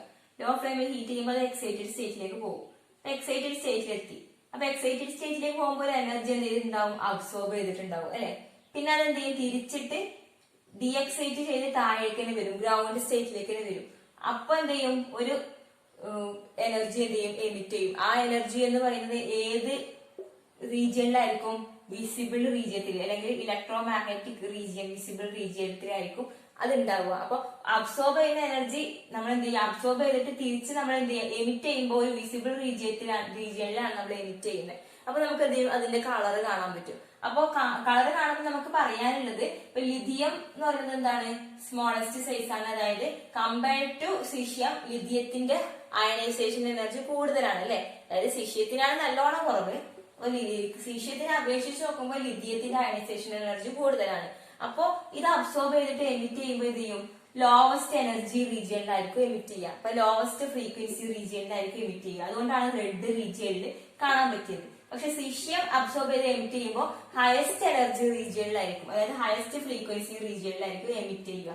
അതുകൊണ്ടാണ് ഹയസ്റ്റ് ഫ്രീക്വൻസി ഉള്ള വയലറ്റിനോട് എടുത്ത കളർ സിഷ്യം കാണിക്കുന്നത്. ഓക്കെ, അപ്പോ ഇത് ഫ്ലെയിം കളറേഷൻ കാണിക്കാനുള്ള കാരണം എന്താണ്, കാരണം അതിന്റെ അയണൈസേഷൻ എനർജി ലോവസ്റ്റ് ആയതുകൊണ്ട് അത് നമ്മൾ ജസ്റ്റ് ഒരു ഫ്ലെയിമിൽ കാണിക്കുമ്പോൾ അത് എക്സൈറ്റ് ചെയ്യും. എക്സൈറ്റ് ചെയ്തിട്ട് ഡീഎക്സൈറ്റ് ചെയ്യുമ്പോൾ ആ ഒരു റീജിയൻ, വിസിബിൾ റീജിയനിലേക്കാണ് അത് എമിറ്റ് ചെയ്യുന്നത്. അപ്പൊ അതിന്റെ കളറാണ് കാണിക്കുന്നത്. ഓക്കെ, അപ്പൊ നമ്മൾ എനർജി നോക്കുമ്പോൾ ലിഥിയത്തിന്റെ അയണൈസേഷൻ എനർജി കുറച്ച് കൂടുതലായതുകൊണ്ട് എന്ത് ചെയ്യും, അത് എമിറ്റ് ചെയ്യുന്ന ലൈറ്റിന്റെ എനർജി എന്ന് പറയുന്നത് എന്തായിരിക്കും, കുറവായിരിക്കും. അതുകൊണ്ടാണ് റെഡ് റീജിയനിൽ കിട്ടുന്നത്. പക്ഷെ സിഷ്യത്തിന്റെ അയണൈസേഷൻ എനർജി കൂടുതലായതുകൊണ്ട് അത് എമിറ്റ് ചെയ്യുന്നത് ഹയസ്റ്റ് എനർജി ലെവലിലായിരിക്കും. അതുകൊണ്ടാണ് വയലറ്റിന്റെ റീജിയനിൽ അത് കാണിച്ചത്. ഓക്കെ, അപ്പൊ ഗ്രൂപ്പിൽ താഴോട്ട് പോകുന്നതും റെഡിൽ നിന്ന് വയലറ്റിലേക്കുള്ള ഒരു ഷിഫ്റ്റ് ആണ് നമുക്ക് ഫ്ലെയിം കളറേഷനിൽ കാണാൻ കഴിയുക. ഓക്കെ, അതൊരു കാര്യം. അതാണ് ഗ്രൂപ്പ് 1 എലമെന്റ്സിന്റെ ഫ്ലെയിം കളറേഷനിൽ പറയുന്നത്. ഓക്കെ, അപ്പൊ ഫ്ലെയിം കളറേഷൻ കാണിക്കും, ഇങ്ങനെയാണ് ഇതിന്റെ ഓർഡർ വരിക എന്നുള്ള കാര്യങ്ങളും ജസ്റ്റ് ഒന്ന് ഓർത്ത് വെക്കുക. ഓക്കെ, നെക്സ്റ്റ് നമുക്ക് പറയാനുള്ളത് ഇലക്ട്രിക്കൽ കണ്ടക്ടിവിറ്റി ആണ്. Electrical conductivity. അപ്പോ ഗ്രൂപ്പ് 1 എലമെന്റ്സിന്റെ ഇലക്ട്രിക്കൽ കണ്ടക്ടിവിറ്റി എന്ന് പറയുമ്പോൾ ഇലക്ട്രിക്കൽ കണ്ടക്ടിവിറ്റി പറയുമ്പോൾ നമുക്ക് പറയാനുള്ളത് ഇപ്പൊ lithium, sodium, potassium, rubidium, caesium അല്ലെ. അപ്പൊ ഈ ഗ്രൂപ്പിൽ താഴോട്ട് പോകുന്തോറും അതിന്റെ അയണൈസേഷൻ എനർജി കുറയുന്നുണ്ട്. അപ്പൊ അയണൈസേഷൻ എനർജി കുറയുമ്പോൾ ഇലക്ട്രിക്കൽ കണ്ടക്ടിവിറ്റി, അതായത് ഇലക്ട്രോൺസിനെ പെട്ടെന്ന് ലൂസ് ചെയ്യാൻ പറ്റും അല്ലെ. അയണൈസേഷൻ എനർജി ഗ്രൂപ്പിൽ ഇപ്പൊ താഴോട്ട് പോകുന്നതോറും എന്താണ്, അയണൈസേഷൻ എനർജി ഡിക്രീസ് ചെയ്യുന്നത്. ഗ്രൂപ്പിൽ താഴോട്ട് പോകുന്നതോറും അയണൈസേഷൻ എനർജി കുറഞ്ഞ ഏറ്റവും ലോവസ്റ്റ് അയണൈസേഷൻ എനർജി സീഷ്യത്തിനെ കാണിക്കുന്നത്. ഇപ്പൊ ലോവസ്റ്റ് അയണൈസേഷൻ എനർജി എന്ന് പറയുമ്പോൾ പെട്ടെന്ന് ഇലക്ട്രോൺസിനെ ലൂസ് ചെയ്യാൻ പറ്റും. പെട്ടെന്ന് ഇലക്ട്രോൺസിനെ ലൂസ് ചെയ്യുമ്പോൾ ഇലക്ട്രോൺസിന്റെ ആ ഒരു മൂവ്മെന്റ് അവിടെ ഉണ്ടാവും. അപ്പൊ എന്ത് ചെയ്യും, ഇലക്ട്രിക്കൽ കണ്ടക്ടിവിറ്റി നടക്കും അല്ലെ. ഇലക്ട്രോൺസിന്റെ മൂവ്മെന്റ് കൊണ്ടാണ് ഇലക്ട്രിസിറ്റി ഉണ്ടാവുന്നത്. അപ്പൊ ഇലക്ട്രിക്കൽ കണ്ടക്ടിവിറ്റി നടക്കും. അപ്പൊ ഇലക്ട്രിക്കൽ കണ്ടക്ടിവിറ്റിന്റെ ഓർഡർ എങ്ങനെ വരും, ലിഥിയത്തിനേക്കാൾ കൂടുതൽ സോഡിയത്തിനായിരിക്കും, സോഡിയത്തിനേക്കാൾ കൂടുതൽ പൊട്ടാഷ്യത്തിനായിരിക്കും, അതിനേക്കാൾ റുബീഡിയത്തിന്, പിന്നെ സീഷ്യത്തിന്. ഓക്കെ, അപ്പൊ ഈ ഒരു ഓർഡറിലായിരിക്കും അതിന്റെ ഇലക്ട്രിക്കൽ കണ്ടക്ടിവിറ്റി വരിക. കാരണം എന്താണ്, സീഷ്യത്തിന് ലോവസ്റ്റ് അയണൈസേഷൻ എനർജിയാണ്. അപ്പൊ ലോവസ്റ്റ് അയണൈസേഷൻ എനർജി എന്ന് പറയുമ്പോൾ പെട്ടെന്ന് ഇലക്ട്രോൺസിനെ ലൂസ് ചെയ്യും. അതുകൊണ്ട് എന്ത് ചെയ്യും, ഇലക്ട്രിക്കൽ കണ്ടക്ടിവിറ്റി കൂടും. ഓക്കെ, അതാണ് നമ്മളിപ്പോ അത് ഇങ്ങനെ പോസിറ്റീവ് ആയിട്ടായിരിക്കും ചിലപ്പോൾ ക്വസ്റ്റ്യനിൽ ഇങ്ങനെ അയോൺസ് ആയിട്ടായിരിക്കും കാണിക്കുക. അപ്പൊ സിഷ്യം പ്ലസ് അയോൺസിന്റെ ഇലക്ട്രിക്കൽ കണ്ടക്ടിവിറ്റി ഇങ്ങനെ കാണിക്കാൻ കാരണം എന്താണ്, കാരണം ഇലക്ട്രോൺസ് ഒന്ന് ലൂസ് ചെയ്യുന്നുണ്ട്, പെട്ടെന്ന് ലൂസ് ചെയ്യും. കാരണം അയണൈസേഷൻ എനർജി കുറവാർക്കാണെങ്കിൽ സീഷ്യത്തിനാണ്. അപ്പൊ പെട്ടെന്ന് ഇലക്ട്രോൺസിൽ ലൂസ് ചെയ്യുന്നുണ്ട്. അപ്പൊ ആ ഒരു ഓർഡർ ആണ് ഇങ്ങനെ. അതായത് ഇലക്ട്രിക്കൽ കണ്ടക്ടിവിറ്റി ഇപ്പൊ കൂടുതലുള്ളത് സീഷ്യത്തിനായിരിക്കും. അപ്പൊ അയണൈസേഷൻ എനർജിനെ വെച്ചിട്ടാണ് നമ്മൾ മിക്കവാറും എല്ലാ പ്രോപ്പർട്ടീസ് എക്സ്പ്ലെയിൻ ചെയ്തത്. അപ്പൊ അയണൈസേഷൻ എനർജി കുറവായത് കൊണ്ടാണ് ഇലക്ട്രിക്കൽ കണ്ടക്ടിവിറ്റി സീഷ്യത്തിന്റെ കേസിൽ കൂടുതലാവാനുള്ള കാരണം. അപ്പൊ ഈ ഓർഡർ ഓരോന്നായിട്ട് നിങ്ങൾ നോട്ടിൽ എഴുതി വെക്കുകയാണ് വേണ്ടത്. ഓക്കെ, നെക്സ്റ്റ് പറയുന്നത് റിഡ്യൂസിങ് ക്യാരക്ടർ ആണ്. അപ്പൊ നെക്സ്റ്റ് നമുക്ക് പഠിക്കാനുള്ളത് റിഡ്യൂസിങ് ക്യാരക്ടർ. സോ ഇത് മായിച്ചിട്ട് എഴുതി ഇവിടെ എഴുതാം. ഓക്കെ, അപ്പോ ഫ്രെയിം കളറേഷൻ കഴിഞ്ഞു, ഇലക്ട്രിക്കൽ കണ്ടക്ടിവിറ്റി കഴിഞ്ഞു. Next reducing character. അപ്പോ റിഡ്യൂസിങ് ക്യാരക്ടർ എങ്ങനെയായിരിക്കും എന്നുള്ളത് പറയുമ്പോ, അപ്പൊ ലിഥിയം മുതൽ സോഡിയം വരെ നമ്മൾ ഇങ്ങനെ എഴുതാം. ലിഥിയം മുതൽ സോഡിയം, പൊട്ടാസ്യം, റുബീഡിയം, സീഷ്യം. അപ്പോ ഗ്രൂപ്പിൽ താഴോട്ട് പോകുന്നതോറും റിഡ്യൂസിങ് ക്യാരക്ടറിന് എന്താ സംഭവിക്കുന്നത് എന്നുള്ളത്. ഇപ്പൊ റിഡ്യൂസിങ് ക്യാരക്ടർ പറയുമ്പോൾ നമുക്ക് പറയാനുള്ളത്, ഈ റിഡ്യൂസിങ് ക്യാരക്ടർ ഡിപ്പെൻഡ് ചെയ്യുന്നത് ഒന്ന് അയണൈസേഷൻ എനർജിനെയും മറ്റൊന്ന് ഹൈഡ്രേഷനെയാണ് ഡിപ്പെൻഡ് ചെയ്യുന്നത്. ഓക്കെ, ഡിഗ്രി ഓഫ് ഹൈഡ്രേഷനെയാണ് ഡിപ്പെൻഡ് ചെയ്യുന്നത്. ഓക്കെ, സോ അയണൈസേഷൻ എനർജി കുറയുമ്പോൾ റിഡ്യൂസിങ് ക്യാരക്ടർ കൂടും. അയണൈസേഷൻ എനർജി കുറയുമ്പോൾ റിഡ്യൂസിങ് ക്യാരക്ടർ കൂടും. ഓക്കെ, അപ്പൊ അയണൈസേഷൻ എനർജി ഡിക്രീസ് ചെയ്യുമ്പോൾ റിഡ്യൂസിങ് ക്യാരക്ടർ കൂടും. കാരണം എന്താ, അയണൈസേഷൻ എനർജി കുറയുമ്പോൾ പെട്ടെന്ന് ഇലക്ട്രോണിനെ ലൂസ് ചെയ്യും. പെട്ടെന്ന് ഇലക്ട്രോണിനെ ലൂസ് ചെയ്യുമ്പോൾ അതൊരു പോസിറ്റീവ് അയോൺ ആയിട്ട് നിൽക്കും. പോസിറ്റീവ് അയോൺ ആയിട്ട് നിൽക്കുമ്പോൾ വേറൊരു ഇലക്ട്രോണിനെ ഗെയിൻ ചെയ്യാനും അത് മെറ്റലായി മാറാനുള്ള ആ ഒരു ടെൻഡൻസി എന്ത് ചെയ്യും, കൂടുതലായിരിക്കും അല്ലെ. ഇപ്പൊ സീഷ്യത്തിന്റെ കേസ് എടുക്കാം. സീഷ്യത്തിന്റെ അയണൈസേഷൻ എനർജി ഭയങ്കര കുറവാണ്. അപ്പൊ സീഷ്യം പെട്ടെന്ന് ഒരു ഇലക്ട്രോണിനെ ലൂസ് ചെയ്തിട്ട് എന്തായി മാറും, സീഷ്യം പ്ലസ് അയോൺ ആയിട്ട് മാറും. അപ്പൊ അതിന്റെ റിഡ്യൂസിങ് ക്യാരക്ടർ എന്തായിരിക്കും, കൂടുതലായിരിക്കും. കാരണം ഇതിന് ഒരു ഇലക്ട്രോണെ ആക്സെപ്റ്റ് ചെയ്തിട്ട് സീഷ്യം ആവാനുള്ള ആ ഒരു ടെൻഡൻസി കൂടുതലായിരിക്കും. ഓക്കെ, അതുകൊണ്ടാണ് ഇതിന് റിഡ്യൂസിങ് ക്യാരക്ടർ കൂടുതലാണ് എന്ന് പറഞ്ഞത്. സോ അയണൈസേഷൻ എനർജി കൂടുമ്പോൾ റിഡ്യൂസിങ് ക്യാരക്ടർ കൂടും. എന്നാൽ ഡിഗ്രി ഓഫ് ഹൈഡ്രേഷൻ പറയുമ്പോൾ, ഡിഗ്രി ഓഫ് ഹൈഡ്രേഷൻ എന്ന് പറഞ്ഞാൽ എന്താണ്, ഇപ്പൊ ഒരു എലമെന്റിന്റെ ചുറ്റും എന്ത് ചെയ്തു, വാട്ടർ മോളിക്യൂൾ H2O അല്ലെ, ഒരു എലമെന്റിന്റെ ചുറ്റും ഈ H2O മോളിക്യൂൾസ് ഉണ്ടാവും. അതാണ് ഹൈഡ്രേറ്റഡ് ആയിട്ട് ഉണ്ടാവും എന്ന് പറയുന്നത്. അപ്പൊ ഒരു എലമെന്റിന്റെ ചുറ്റും ഈ H2O മോളിക്യൂൾസ് ഉണ്ടാകുമ്പോൾ നമുക്ക് പറയാം ലോവസ്റ്റ് സൈസ് ഉള്ള എലമെന്റിന്റെ കേസിലാണ് മോർ H2O ഉണ്ടാവുക. ഇതിന്റെ ചുറ്റും H2O ഉണ്ടാവുക ലോവസ്റ്റ് സൈസ് ആണെങ്കിലാണ്. അപ്പൊ ഹയസ്റ്റ് സൈസ് ഉള്ളതാണെങ്കിൽ സ്മോൾ നമ്പർ ഓഫ് H2O മാത്രമേ ഉണ്ടാവുള്ളൂ. അപ്പൊ സൈസ് കുറയുമ്പോഴാണ് ഹൈഡ്രേഷൻ കൂടുന്നത്. അപ്പൊ സൈസ് കുറയുമ്പോഴാണ് H2O ഫുൾ ഇങ്ങനെ അറ്റാച്ച് ചെയ്ത് നിൽക്കുന്നത്. സൈസ് കുറയുമ്പോൾ ഹൈഡ്രേഷൻ കൂടും. ഹൈഡ്രേഷൻ കൂടുമ്പോ റിഡ്യൂസിങ് ക്യാരക്ടർ കൂടും. ഓക്കെ, അപ്പൊ ഈ രണ്ട് ഫാക്ടേഴ്സ് നമ്മുടെ മൈൻഡിൽ വെച്ചിട്ട് വേണം ഇതിന്റെ റിഡ്യൂസിങ് ക്യാരക്ടറിന്റെ ഓർഡർ നമ്മൾ പറയാൻ വേണ്ടിയിട്ട്. ഓക്കെ, കാരണം ഈ ടോപ്പിക് കുറച്ചൊരു ഡിഫിക്കൽട്ട് ആണ്. കാരണം നമുക്ക് മനസ്സിലാക്കാൻ എളുപ്പമാണ്, പക്ഷെ അത് പഠിച്ചു വരുമ്പോ കുറെ എക്സെപ്ഷൻസും കാര്യങ്ങളൊക്കെ വരുമ്പോ ആ ഒരു ചെറിയ ഡിഫിക്കൽറ്റി ഉണ്ട്. അപ്പൊ അത് മനസ്സിലാക്കിയിട്ട് വേണം, അതായത് പറയുന്ന ഓരോ പോയിന്റ് എഴുതി വെക്കേണ്ടതായിട്ടുണ്ട്. ഓക്കെ, അപ്പൊ ഓരോ പോയിന്റ് ഞാൻ പറയുമ്പോൾ മിസ് ചെയ്യാതെ, ഇപ്പൊ ഞാൻ ഇപ്പൊ ഒരു കാര്യം പറഞ്ഞു, എന്താണ്, സൈസ് കുറയുമ്പോ, സൈസ് ഡിക്രീസ് ചെയ്യുമ്പോ ഹൈഡ്രേഷൻ എന്ത് ചെയ്യും, കൂടും എന്നുള്ള ഒരു പോയിന്റ് ഉണ്ട്. ഓക്കെ, അതൊക്കെ നിങ്ങൾ മൈൻഡിൽ വെക്കണം. സൈസ് കുറയുമ്പോൾ ഹൈഡ്രേഷൻ കൂടും, ഹൈഡ്രേഷൻ കൂടുമ്പോൾ റിഡ്യൂസിങ് ക്യാരക്ടർ കൂടും. ഓക്കെ, അപ്പൊ നമ്മൾ പറഞ്ഞു അയണൈസേഷൻ എനർജി കുറയുമ്പോൾ റിഡ്യൂസിങ് ക്യാരക്ടർ കൂടും എന്ന് പറഞ്ഞു, ഫസ്റ്റ് പോയിന്റ്. അപ്പൊ അയണൈസേഷൻ എനർജി എന്ത് ചെയ്യാ, ഗ്രൂപ്പിൽ താഴോട്ട് പോകുന്നതോറുമാണ് അയണൈസേഷൻ എനർജി കുറയുന്നത്. അപ്പൊ നമ്മൾ എക്സ്പെക്ട് ചെയ്യുന്ന റിഡ്യൂസിങ് ക്യാരക്ടർ എങ്ങനെയായിരിക്കും, ലിഥിയത്തിനേക്കാൾ റിഡ്യൂസിങ് സോഡിയം, സോഡിയത്തിനേക്കാളും റിഡ്യൂസിങ് ആണ് പൊട്ടാസ്യം, പൊട്ടാസ്യത്തിനേക്കാളും റുബീഡിയത്തിനേക്കാളും സീഷ്യം. ഇങ്ങനെ നമ്മൾ എക്സ്പെക്ട് ചെയ്യും. കാരണം എന്താ, അയണൈസേഷൻ എനർജി കുറയുമ്പോൾ റിഡ്യൂസിങ് ക്യാരക്ടർ കൂടും. അപ്പൊ ഇതാണ് റിഡ്യൂസിങ് ക്യാരക്ടറിന്റെ ഓർഡർ എന്ന് നമ്മൾ എക്സ്പെക്ട് ചെയ്ത് വെച്ചു. ഓക്കെ, റിഡ്യൂസിങ് ഓർഡർ ഇതാണെന്ന് പറഞ്ഞു. അപ്പൊ നെക്സ്റ്റ് പോയിന്റ് എന്താണ്, അത് ഡിപ്പെൻഡ് ചെയ്യുന്ന വേറൊരു കാര്യമാണ് ഹൈഡ്രേഷൻ. അപ്പൊ ഡിഗ്രി ഓഫ് ഹൈഡ്രേഷൻ ഇൻക്രീസ് ചെയ്യുമ്പോൾ റിഡ്യൂസിങ് ക്യാരക്ടർ കൂടും. പക്ഷെ നമ്മൾ ഇവിടെ പറഞ്ഞു സൈസ് കുറയുമ്പോഴാണ് ഹൈഡ്രേഷൻ കൂടുക. അപ്പൊ സൈസ് കുറവാർക്കാണ്, ലിഥിയത്തിനാണ്. അപ്പൊ ലിഥിയത്തിനാണ് ഹൈഡ്രേഷൻ കൂടുക. അപ്പൊ ലിഥിയത്തിന് ഹൈഡ്രേഷൻ കൂടിയാൽ ലിഥിയത്തിന്റെ റിഡ്യൂസിങ് ക്യാരക്ടർ ആണ് കൂടേണ്ടത്.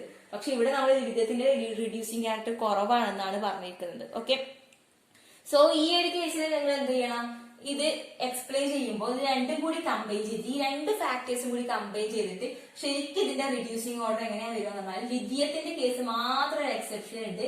ലിഥിയത്തിന്റെ കേസിൽ മാത്രം നമ്മൾ എന്ത് ചെയ്യാം, സീഷ്യത്തിനേക്കാളും റിഡ്യൂസിങ് കൂടുതൽ ആരാണ്, ലിഥിയാണ് എന്ന് നമ്മൾ പറയാം. അപ്പൊ ഹൈലി റെഡ്യൂസിങ്, സ്ട്രോങ് റെഡ്യൂസിങ് ആയിട്ടുള്ള ഏജന്റ് ആരാണ്?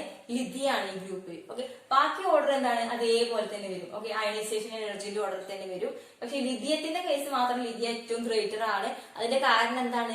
അതിന് സൈസ് കുറവായതുകൊണ്ട് ഹൈഡ്രേഷൻ കൂടും. ഹൈഡ്രേഷൻ കൂടുമ്പോൾ റിഡ്യൂസിങ് ക്യാരക്ടർ കൂടും. അതുകൊണ്ടാണ് ലിഥിയം ഗ്രേറ്റർ ആയത്. ബാക്കി സിഷ്യത്തിന്റെ ഈ ഒരു ഓർഡർ എങ്ങനെ വരുന്നത്? അയണൈസേഷൻ എനർജി എന്ന ഫാക്ടറിനെ ഡിപ്പെൻഡ് ചെയ്തിട്ടാണ് ഈ ഓർഡർ വരുന്നത്. സോ ഇത് എക്സെപ്ഷൻ ആണ്. ഇപ്പൊ ഗ്രൂപ്പ് 1 എലമെന്റ്സിന്റെ റിഡ്യൂസിങ് ക്യാരക്ടർ ചോദിച്ചു കഴിഞ്ഞാൽ എന്ത് ചെയ്യണം? സാധാരണ പോലെ നമ്മൾ അയണൈസേഷൻ എനർജി ഡിക്രീസ് ചെയ്യുന്ന പോലെ എഴുതാം. അയണൈസേഷൻ എനർജി കുറയുമ്പോൾ റിഡ്യൂസിങ് ക്യാരക്ടർ കൂടും ഇവിടം വരെ. പക്ഷെ ലിഥിയത്തിന്റെ കേസ് മാത്രം ഹൈഡ്രേഷൻ കൂടി മൈൻഡ് ചെയ്യണം. കാരണം ലിഥിയം സ്മോളസ്റ്റ് സൈസ് ആണ്, അതുകൊണ്ട് ഹൈഡ്രേഷൻ കൂടും. ഹൈഡ്രേഷൻ കൂടുമ്പോൾ റിഡ്യൂസിങ് ക്യാരക്ടർ കൂടും. ഇപ്പൊ ഓർഡർ ഇതാണ്, റിഡ്യൂസിങ് ഓർഡർ ഇതാണ് വരുന്നത്. നെക്സ്റ്റ് ആൽക്കലി മെറ്റൽസിന്റെ കേസിൽ ഒരു ഫിസിക്കൽ പ്രോപ്പർട്ടി കൂടിയാണ് നമുക്ക് ബാക്കിയുള്ളത്. ഫിസിക്കൽ പ്രോപ്പർട്ടീസ് പറയുമ്പോൾ ആൽക്കലി മെറ്റൽസിന്റെ case mobility of ions, mobility of ions എന്തൊക്കെയാണെന്നുള്ളത്. ഓക്കെ, അപ്പൊ അയോൺസിന്റെ മൊബിലിറ്റി എങ്ങനെയാണെന്നുള്ളതാ പറയേണ്ടത്. ഇപ്പോ ലിഥിയം മുതൽ lithium ion, sodium ion, potassium ion, rubidium, caesium ion. Okay, so ഈ അയോൺസിന്റെ മൊബിലിറ്റി എങ്ങനെയായിരിക്കും എന്നുള്ളത്. അപ്പൊ മൊബിലിറ്റി എക്സ്പ്ലെയിൻ ചെയ്യുന്നതിന് മുന്നേ നമ്മൾ പറയേണ്ടത് ഹൈഡ്രേഷൻ കൂടുമ്പോ, അതായത് ഹൈഡ്രേഷൻ കൂടുമ്പോ മൊബിലിറ്റി കുറയും. ഓക്കെ, അപ്പൊ മൊബിലിറ്റി എന്ത് ചെയ്യും? കുറയും. അപ്പൊ എത്രമാത്രം ഹൈഡ്രേറ്റഡ് ആണോ, അപ്പൊ ഹൈഡ്രേഷൻ കൂടുന്നതിനനുസരിച്ച് മൊബിലിറ്റിയിൽ ഡിക്രീസ് ആണ് വരുന്നത്. ഓക്കെ, ഞാനിപ്പോ ഇൻക്രീസിനെയും ഡിക്രീസിനെയും ഈ ആരോ മാർക്ക് ഉപയോഗിച്ചിട്ട് സൂചിപ്പിക്കട്ടെ. അപ്പം കുറെ സമയം നമ്മൾ ഡിക്രീസ് എഴുതുന്നതിന് പകരം ഇത് ഇൻക്രീസിങ് ഇത് ഡിക്രീസിങ് എന്നുള്ള ആ രീതിയിൽ എഴുതുക. അപ്പൊ ഹൈഡ്രേഷൻ കൂടുമ്പോൾ മൊബിലിറ്റി കുറയും. ഓക്കെ, അപ്പൊ ഹൈഡ്രേഷൻ കൂടുമ്പോൾ മൊബിലിറ്റി കുറയും. അപ്പൊ നമ്മൾ പറഞ്ഞു ഹൈഡ്രേഷൻ എങ്ങനെയാ കൂടുക? ഹൈഡ്രേഷന്റെ ഓർഡർ എങ്ങനെയാ? സൈസ് കുറയുമ്പോ ഹൈഡ്രേഷൻ കൂടും. ഹൈഡ്രേഷൻ കൂടുമ്പോ മൊബിലിറ്റി കുറയും.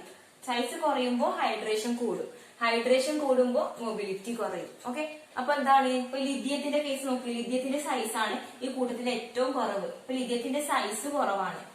ലിഥിയത്തിന്റെ സൈസ് കുറവായത് എന്ത് ചെയ്യും? ഹൈഡ്രേഷൻ കൂടും, അല്ലെ? ഹൈഡ്രേഷൻ കൂടുമ്പോ എന്ത് ചെയ്യും? മൊബിലിറ്റി കുറയും. അപ്പൊ ലിഥിയം അയോണിന്റെ മൊബിലിറ്റി എന്തായിരിക്കും? ലിഥിയം അയോണിന്റെ കേസ് എടുക്കുമ്പോ അതിന്റെ മൊബിലിറ്റി എന്ത് ചെയ്യും? കുറവായിരിക്കും. അപ്പൊ ഏറ്റവും ബിഗസ്റ്റ് സൈസ് ആയ സിഷ്യത്തിന്റെ സൈസ് കൂടുതലായതുകൊണ്ട് ഹൈഡ്രേഷൻ കുറയും, മൊബിലിറ്റി കൂടും.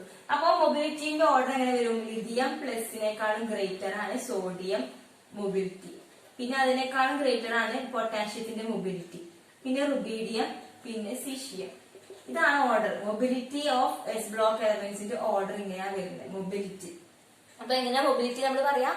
എത്രമാത്രം ഹൈഡ്രേറ്റഡ് ആണോ അത് മൊബിലിറ്റി കുറവായിരിക്കും. ഓക്കെ, അപ്പൊ ഹൈഡ്രേറ്റഡ് ആണെന്ന് എങ്ങനെ നമുക്ക് മനസ്സിലാവുക? സ്മോളസ്റ്റ് സൈസ് ആണെങ്കിൽ ലാർജസ്റ്റ് ഹൈഡ്രേറ്റഡ് ആയിട്ട് വരും. അപ്പൊ മൊബിലിറ്റി എന്ത് ചെയ്യും? കുറയും. നമുക്ക് അങ്ങനെ പറയാം. അപ്പൊ സ്മോളസ്റ്റ് സൈസുള്ള ലിഥിയം, ഹയസ്റ്റ് സൈസുള്ള സിഷ്യം.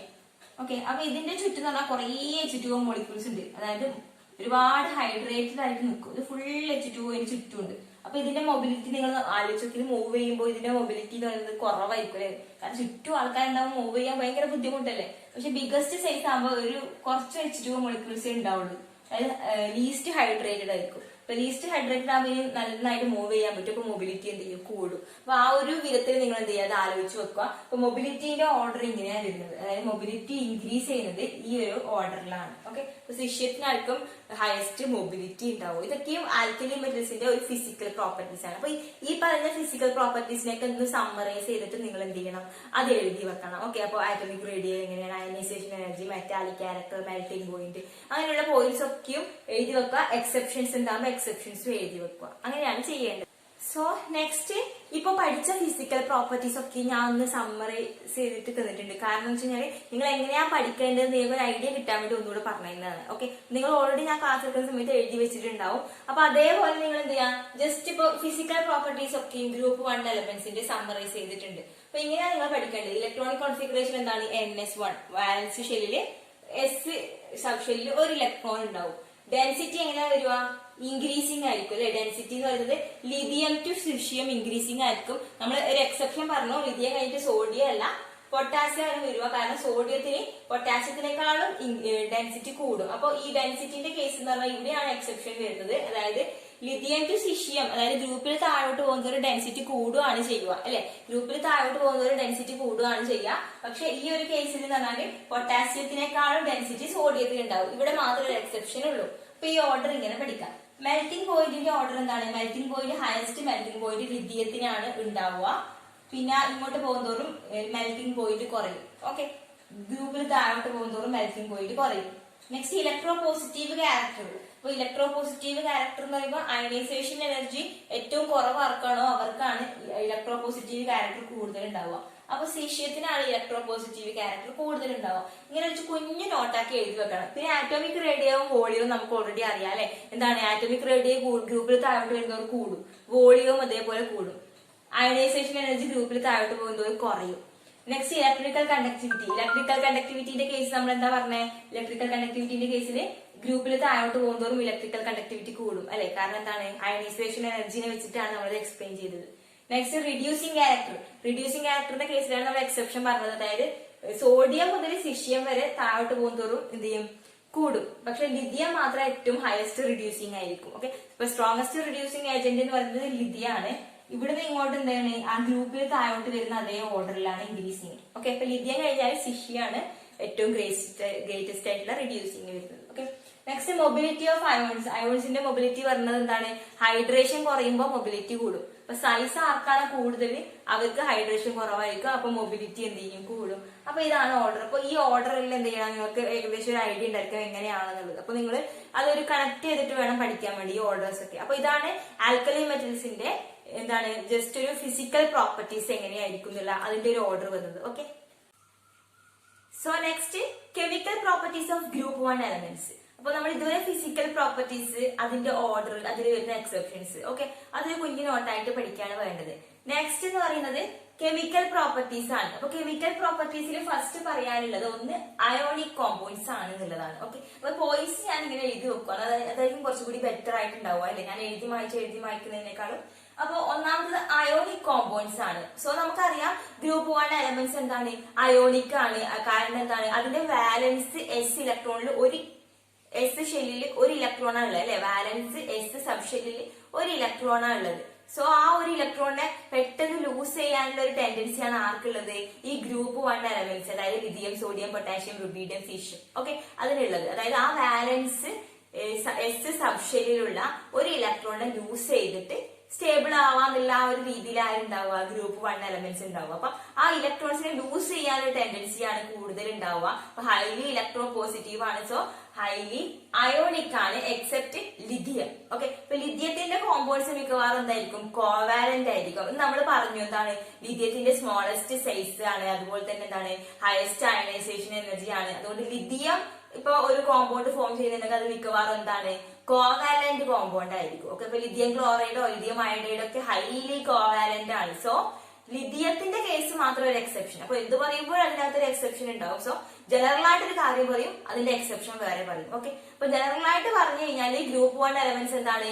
അയോണിക് കോമ്പൗണ്ട്സ് ആണ് ഫോം ചെയ്യുക എക്സെപ്റ്റ് ലിഥിയം. ലിഥിയം ഫോം ചെയ്യാൻ മിക്കവാറും എന്താണ്? കോവാലന്റ് കോമ്പൗണ്ട്സ് ആണ് ഫോം ചെയ്യുക. അപ്പൊ except lithium, all others are ionic, all others form ionic compounds. Okay, so next ഇപ്പം സോഡിയം ക്ലോറൈഡ് ഫോം ചെയ്യാണ്. അപ്പൊ സോഡിയം എന്താണ്? സോഡിയം ക്ലോറൈഡ് എന്ന് പറയുന്നത് ഒരു അയോണിക് കോമ്പൗണ്ട് ആണല്ലേ. ഇപ്പൊ പൊട്ടാഷ്യം ക്ലോറൈഡ് ഒരു അയോണിക് കോമ്പൗണ്ട് ആണ്. സോ ബാക്കിയുള്ള എലമെന്റ്സ് ഒക്കെ അയോണിക് കോമ്പൗണ്ട്സിന്റെ ഫോർമേഷൻ നടക്കുമ്പോൾ ലിഥിയം മാത്രം കോവാലന്റ് കോമ്പൗണ്ടിന്റെ ഫോർമേഷൻ നടക്കുക.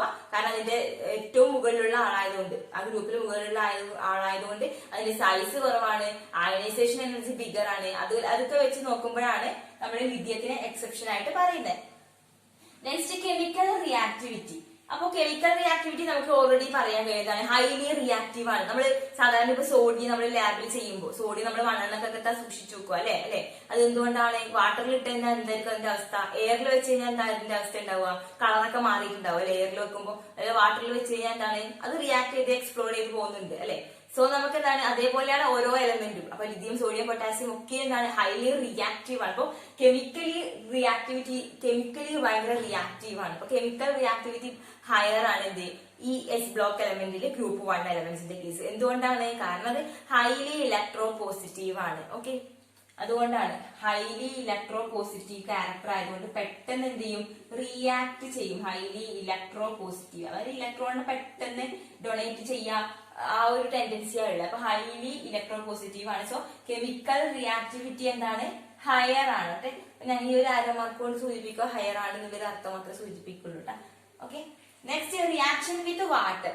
വാട്ടറുമായിട്ട് റിയാക്ട് ചെയ്യും. നമുക്കറിയാം, ഞാൻ സോഡിയത്തിന്റെ കേസ് പറഞ്ഞല്ലേ. അപ്പൊ അവിടെ എന്ത് നടക്കുന്നുണ്ട്, ഒരു ചെറിയൊരു എക്സ്പ്ലോഷൻ പോലെ നമുക്ക് കാണാൻ പറ്റുന്നില്ല സോഡിയം വെള്ളത്തിൽ ഇട്ട് കഴിഞ്ഞാൽ. ഇപ്പൊ എന്തുകൊണ്ടാണ് അവിടെ ഹൈഡ്രജൻ ഗ്യാസ് ഒരു ലിബറേഷൻ നടക്കുന്നുണ്ട് അല്ലെ. സാധാരണ മെറ്റൽസ് വാട്ടറുമായിട്ട് റിയാക്ട് ചെയ്യുമ്പോൾ എന്താ നമുക്ക് അവിടെ കിട്ടുക, മെറ്റൽസിന്റെ ഹൈഡ്രോക്സൈഡും ഹൈഡ്രജൻ ഗ്യാസും കിട്ടും അല്ലെ, ഹൈഡ്രജൻ ഗ്യാസും കിട്ടും. അപ്പൊ റിയാക്ഷൻ വിത്ത് വാട്ടർ എന്ന് പറയുമ്പോൾ വാട്ടറുമായിട്ട് ഈ മെറ്റൽസ് റിയാക്ട് ചെയ്യുമ്പോൾ ഇത് തന്നെയാണ് കിട്ടുക. കാരണം ആൽക്കലി മെറ്റൽസ് ആണ്. അപ്പൊ മെറ്റൽസ് വാട്ടറുമായി റിയാക്ട് ചെയ്യുമ്പോൾ മെറ്റൽസിന്റെ ഹൈഡ്രോക്സൈഡും ഹൈഡ്രജൻ ഗ്യാസും കിട്ടും. അപ്പൊ സോഡിയം വാട്ടറുമായിട്ട് റിയാക്ട് ചെയ്യുമ്പോൾ സോഡിയം പ്ലസ് വാട്ടർ എന്ത് കിട്ടും, സോഡിയം ഹൈഡ്രോക്സൈഡും ഹൈഡ്രജൻ ഗ്യാസിന്റെ ലിബറേഷൻ നടക്കും അല്ലെ. അപ്പോ എന്താണ്, അതുപോലെയാണ് ഓരോ മെറ്റൽസ്. അപ്പം ഈ ഗ്രൂപ്പ് 1ലുള്ള എലമെന്റ്സ് വാട്ടറുമായി റിയാക്ട് ചെയ്യുമ്പോൾ ഹൈഡ്രജൻ ഗ്യാസ് നമുക്ക് കിട്ടും. അപ്പൊ ഹൈഡ്രജൻ ഗ്യാസിന്റെ ലിബറേഷൻ ആണ് അവിടെ നടക്കുന്നത്. അപ്പൊ ഇവിടെ എന്ന് പറഞ്ഞു കഴിഞ്ഞാൽ ബാലൻസ് ചെയ്തിട്ടില്ല കേട്ടോ. ബാലൻസ് നമുക്ക് ചെയ്യാം. ഓക്കെ, വേണമെങ്കിൽ 2 ബാലൻസ്ഡ് ആയോ, 4. ഓക്കെ, ബാലൻസ്ഡ് ആയി. സോ ബാലൻസ് ചെയ്ത് എഴുതുക. അപ്പൊ ഇതും അതുപോലെ ബാലൻസ് ചെയ്ത് എഴുതിയാൽ മതി. ഓക്കെ, ഇപ്പൊ ബാലൻസ് ചെയ്യുന്നൊന്നുമില്ല, കാരണം കെമിക്കൽ ഇക്വേഷൻ അല്ല നമുക്ക് പഠിക്കേണ്ടത്. എന്താണ്, നമുക്ക് ജസ്റ്റ് വാട്ടറുമായിട്ട് റിയാക്ട് ചെയ്യുമ്പോൾ ഹൈഡ്രജന്റെ ഇവല്യൂഷൻ അവിടെ നടക്കുന്നുള്ള ഒരു കാര്യം പറയേ വേണ്ടു. ഓക്കെ, അപ്പൊ മെറ്റൽസ് വാട്ടറുമായിട്ട് റിയാക്ട് ചെയ്യും. ഇപ്പൊ റിയാക്ട് ചെയ്യുമ്പോൾ എന്താ സംഭവിക്കുക, ഹൈഡ്രജൻ ഗ്യാസ് കിട്ടും. ഓക്കെ, നെക്സ്റ്റ് എന്ന് പറയുന്നത് സ്ട്രെങ്ത് ഓഫ് ഹൈഡ്രോക്സൈഡ്സ്. ഹൈഡ്രോക്സൈഡ്സിന്റെ സ്ട്രെങ്ത് നമ്മൾ പറഞ്ഞിട്ടുണ്ട്. എന്താണ് ഈ ഹൈഡ്രോക്സൈഡ്സ്, ഈ ഗ്രൂപ്പ് 1 എലമെന്റ്സിന്റെ ഹൈഡ്രോക്സൈഡ് എന്ന് പറയുന്നത് ഹൈലി ബേസിക് ആണ് അല്ലെ, സ്ട്രോങ് ബേസ് ആണ്. അതുകൊണ്ടാണ് നമ്മൾ ഇതെന്ന് പറഞ്ഞത് സ്ട്രോങ് ആൽക്കലീസ് ആണ്. അതുകൊണ്ടാണ് ആൽക്കലി മെറ്റൽസ് എന്ന് ഇതിനെ വിളിച്ചതെന്ന് പറഞ്ഞു അല്ലെ. അപ്പൊ ഇതിന് ആൽക്കലി മെറ്റൽസിനെ വിളിക്കണമെങ്കിൽ ഇതിന്റെ ഹൈഡ്രോക്സൈഡിന്റെ സ്ട്രെങ്ത്, അതായത് ബേസിക് ആണ്, ഹൈലി ബേസിക് ആയിട്ടുള്ള ഹൈഡ്രോക്സൈഡ്സ് ആണ് കിട്ടുന്നത്. ഓക്കെ, ഇപ്പൊ ഹൈലി ബേസിക് എന്ന് പറയുമ്പോൾ ബേസിസിറ്റി ഇങ്ങനെ ഇൻക്രീസ് ചെയ്യുക, lithium to caesium, lithium, sodium, potassium, rubidium, caesium. Okay, അപ്പോ ഏതിന്റെ ഹൈഡ്രോക്സൈഡ് ആണ് സ്ട്രോങ് ബേസ്, സീഷ്യത്തിന്റെ ഹൈഡ്രോക്സൈഡ്. അപ്പൊ ഗ്രൂപ്പിൽ താഴോട്ട് പോകും തോറും എന്ത് ചെയ്യുന്നുണ്ട്, ഹൈഡ്രോക്സൈഡിന്റെ സ്ട്രെങ്ത് ഇൻക്രീസ് ചെയ്യുന്നുണ്ട്. അപ്പൊ ബേസിക് സ്ട്രെങ്ത് ഇൻക്രീസ് ചെയ്യും. അപ്പൊ മോർ ബേസിക് ആരായിരിക്കും, സീഷ്യം ഹൈഡ്രോക്സൈഡ് ആയിരിക്കും. അപ്പൊ ലിഥിയം ഹൈഡ്രോക്സൈഡും അപ് ടു സോഡിയം ഹൈഡ്രോക്സൈഡ് മുതൽ അങ്ങനെ അപ് ടു സീഷ്യം ഹൈഡ്രോക്സൈഡ് വരെ നോക്കുമ്പോൾ ഈ ഓർഡർ എങ്ങനെയാ വരുക, ബേസിക് സ്ട്രെങ്ത്തിന്റെ ഇൻക്രീസിങ്, ബേസിക് സ്ട്രെങ്ത് കൂടുക ആർക്കാണ്, സീഷ്യം ഹൈഡ്രോക്സൈഡിനാണ് ഏറ്റവും കൂടുതൽ ഉണ്ടാവുക. അപ്പൊ ഗ്രൂപ്പിൽ താഴോട്ട് വരും തോറും എന്ത് ചെയ്യും, basic strength of hydroxide increase ചെയ്യും. ഓക്കെ, അപ്പൊ ഹൈഡ്രോക്സൈഡിന്റെ ബേസിക് സ്ട്രെങ്ത് എങ്ങനെയാണ്, ലിഥിയം ടു സീഷ്യം ഹൈഡ്രോക്സൈഡ് വരെ ഇൻക്രീസിംഗ് ആണ്. ഇത് മിക്കവാറും ക്വസ്റ്റ്യൻസ് ഒക്കെ വരും കേട്ടോ. കാരണം എപ്പോഴും ഈ ഹൈഡ്രോക്സൈഡ് ഓക്സൈഡിന്റെ ഒക്കെ കാര്യങ്ങളാണ് മിക്കവാറും ക്വസ്റ്റ്യൻസ് കാണാറുള്ളത് അല്ലെ. അപ്പൊ ഹൈഡ്രോക്സൈഡിന്റെ ബേസിക് സ്ട്രെങ്ത് എങ്ങനെയാന്ന് ചോദിച്ചു കഴിഞ്ഞാല് ഗ്രൂപ്പിൽ താഴോട്ട് വരുന്നതോറും ബേസിക് സ്ട്രെങ്ത് ഇൻക്രീസ് ചെയ്യും. അതിന്റെ കാരണം എന്താ വെച്ച് കഴിഞ്ഞാൽ മിക്കവാറും എല്ലാത്തിന്റെ റീസൺ എന്താണെന്ന് അറിയാം. ഒന്നാമത് ഹൈലി ഇലക്ട്രോ പോസിറ്റീവ് ആണ്. രണ്ടാമത് ഗ്രൂപ്പിൽ താഴോട്ട് വരുന്നതോറും എന്താണ്, അയണൈസേഷൻ എനർജി കുറവാണ്. ഈ രണ്ട് റീസൺ കൊണ്ടാണ് എന്ത് മിക്കവാറും ട്രെൻഡ് എങ്ങനെ വരുന്നത്, ഗ്രൂപ്പിൽ താഴോട്ട് വരുന്നതോറുള്ള ആ ഒരു ഇൻക്രീസോ ഡിക്രീസോ ഒക്കെ വരാൻ കാരണം അയണൈസേഷൻ എനർജിയും ഇലക്ട്രോ പോസിറ്റീവ് ക്യാരക്ടറും, ഈ രണ്ട് മെയിൻ ആയിട്ടുള്ള കാര്യങ്ങളാണ്. കാരണം പീരിയോഡിക് ടേബിളിന്റെ ഏറ്റവും അറ്റത്തുള്ള ആളാണ് അല്ലെ. അപ്പൊ ഹൈലി ഇലക്ട്രോ പോസിറ്റീവ് ആണ്. പിന്നെയോ അയണൈസേഷൻ എനർജി നോക്കുമ്പോൾ ഭയങ്കര കുറവായിരിക്കും താഴോട്ട് പോകും തോറും.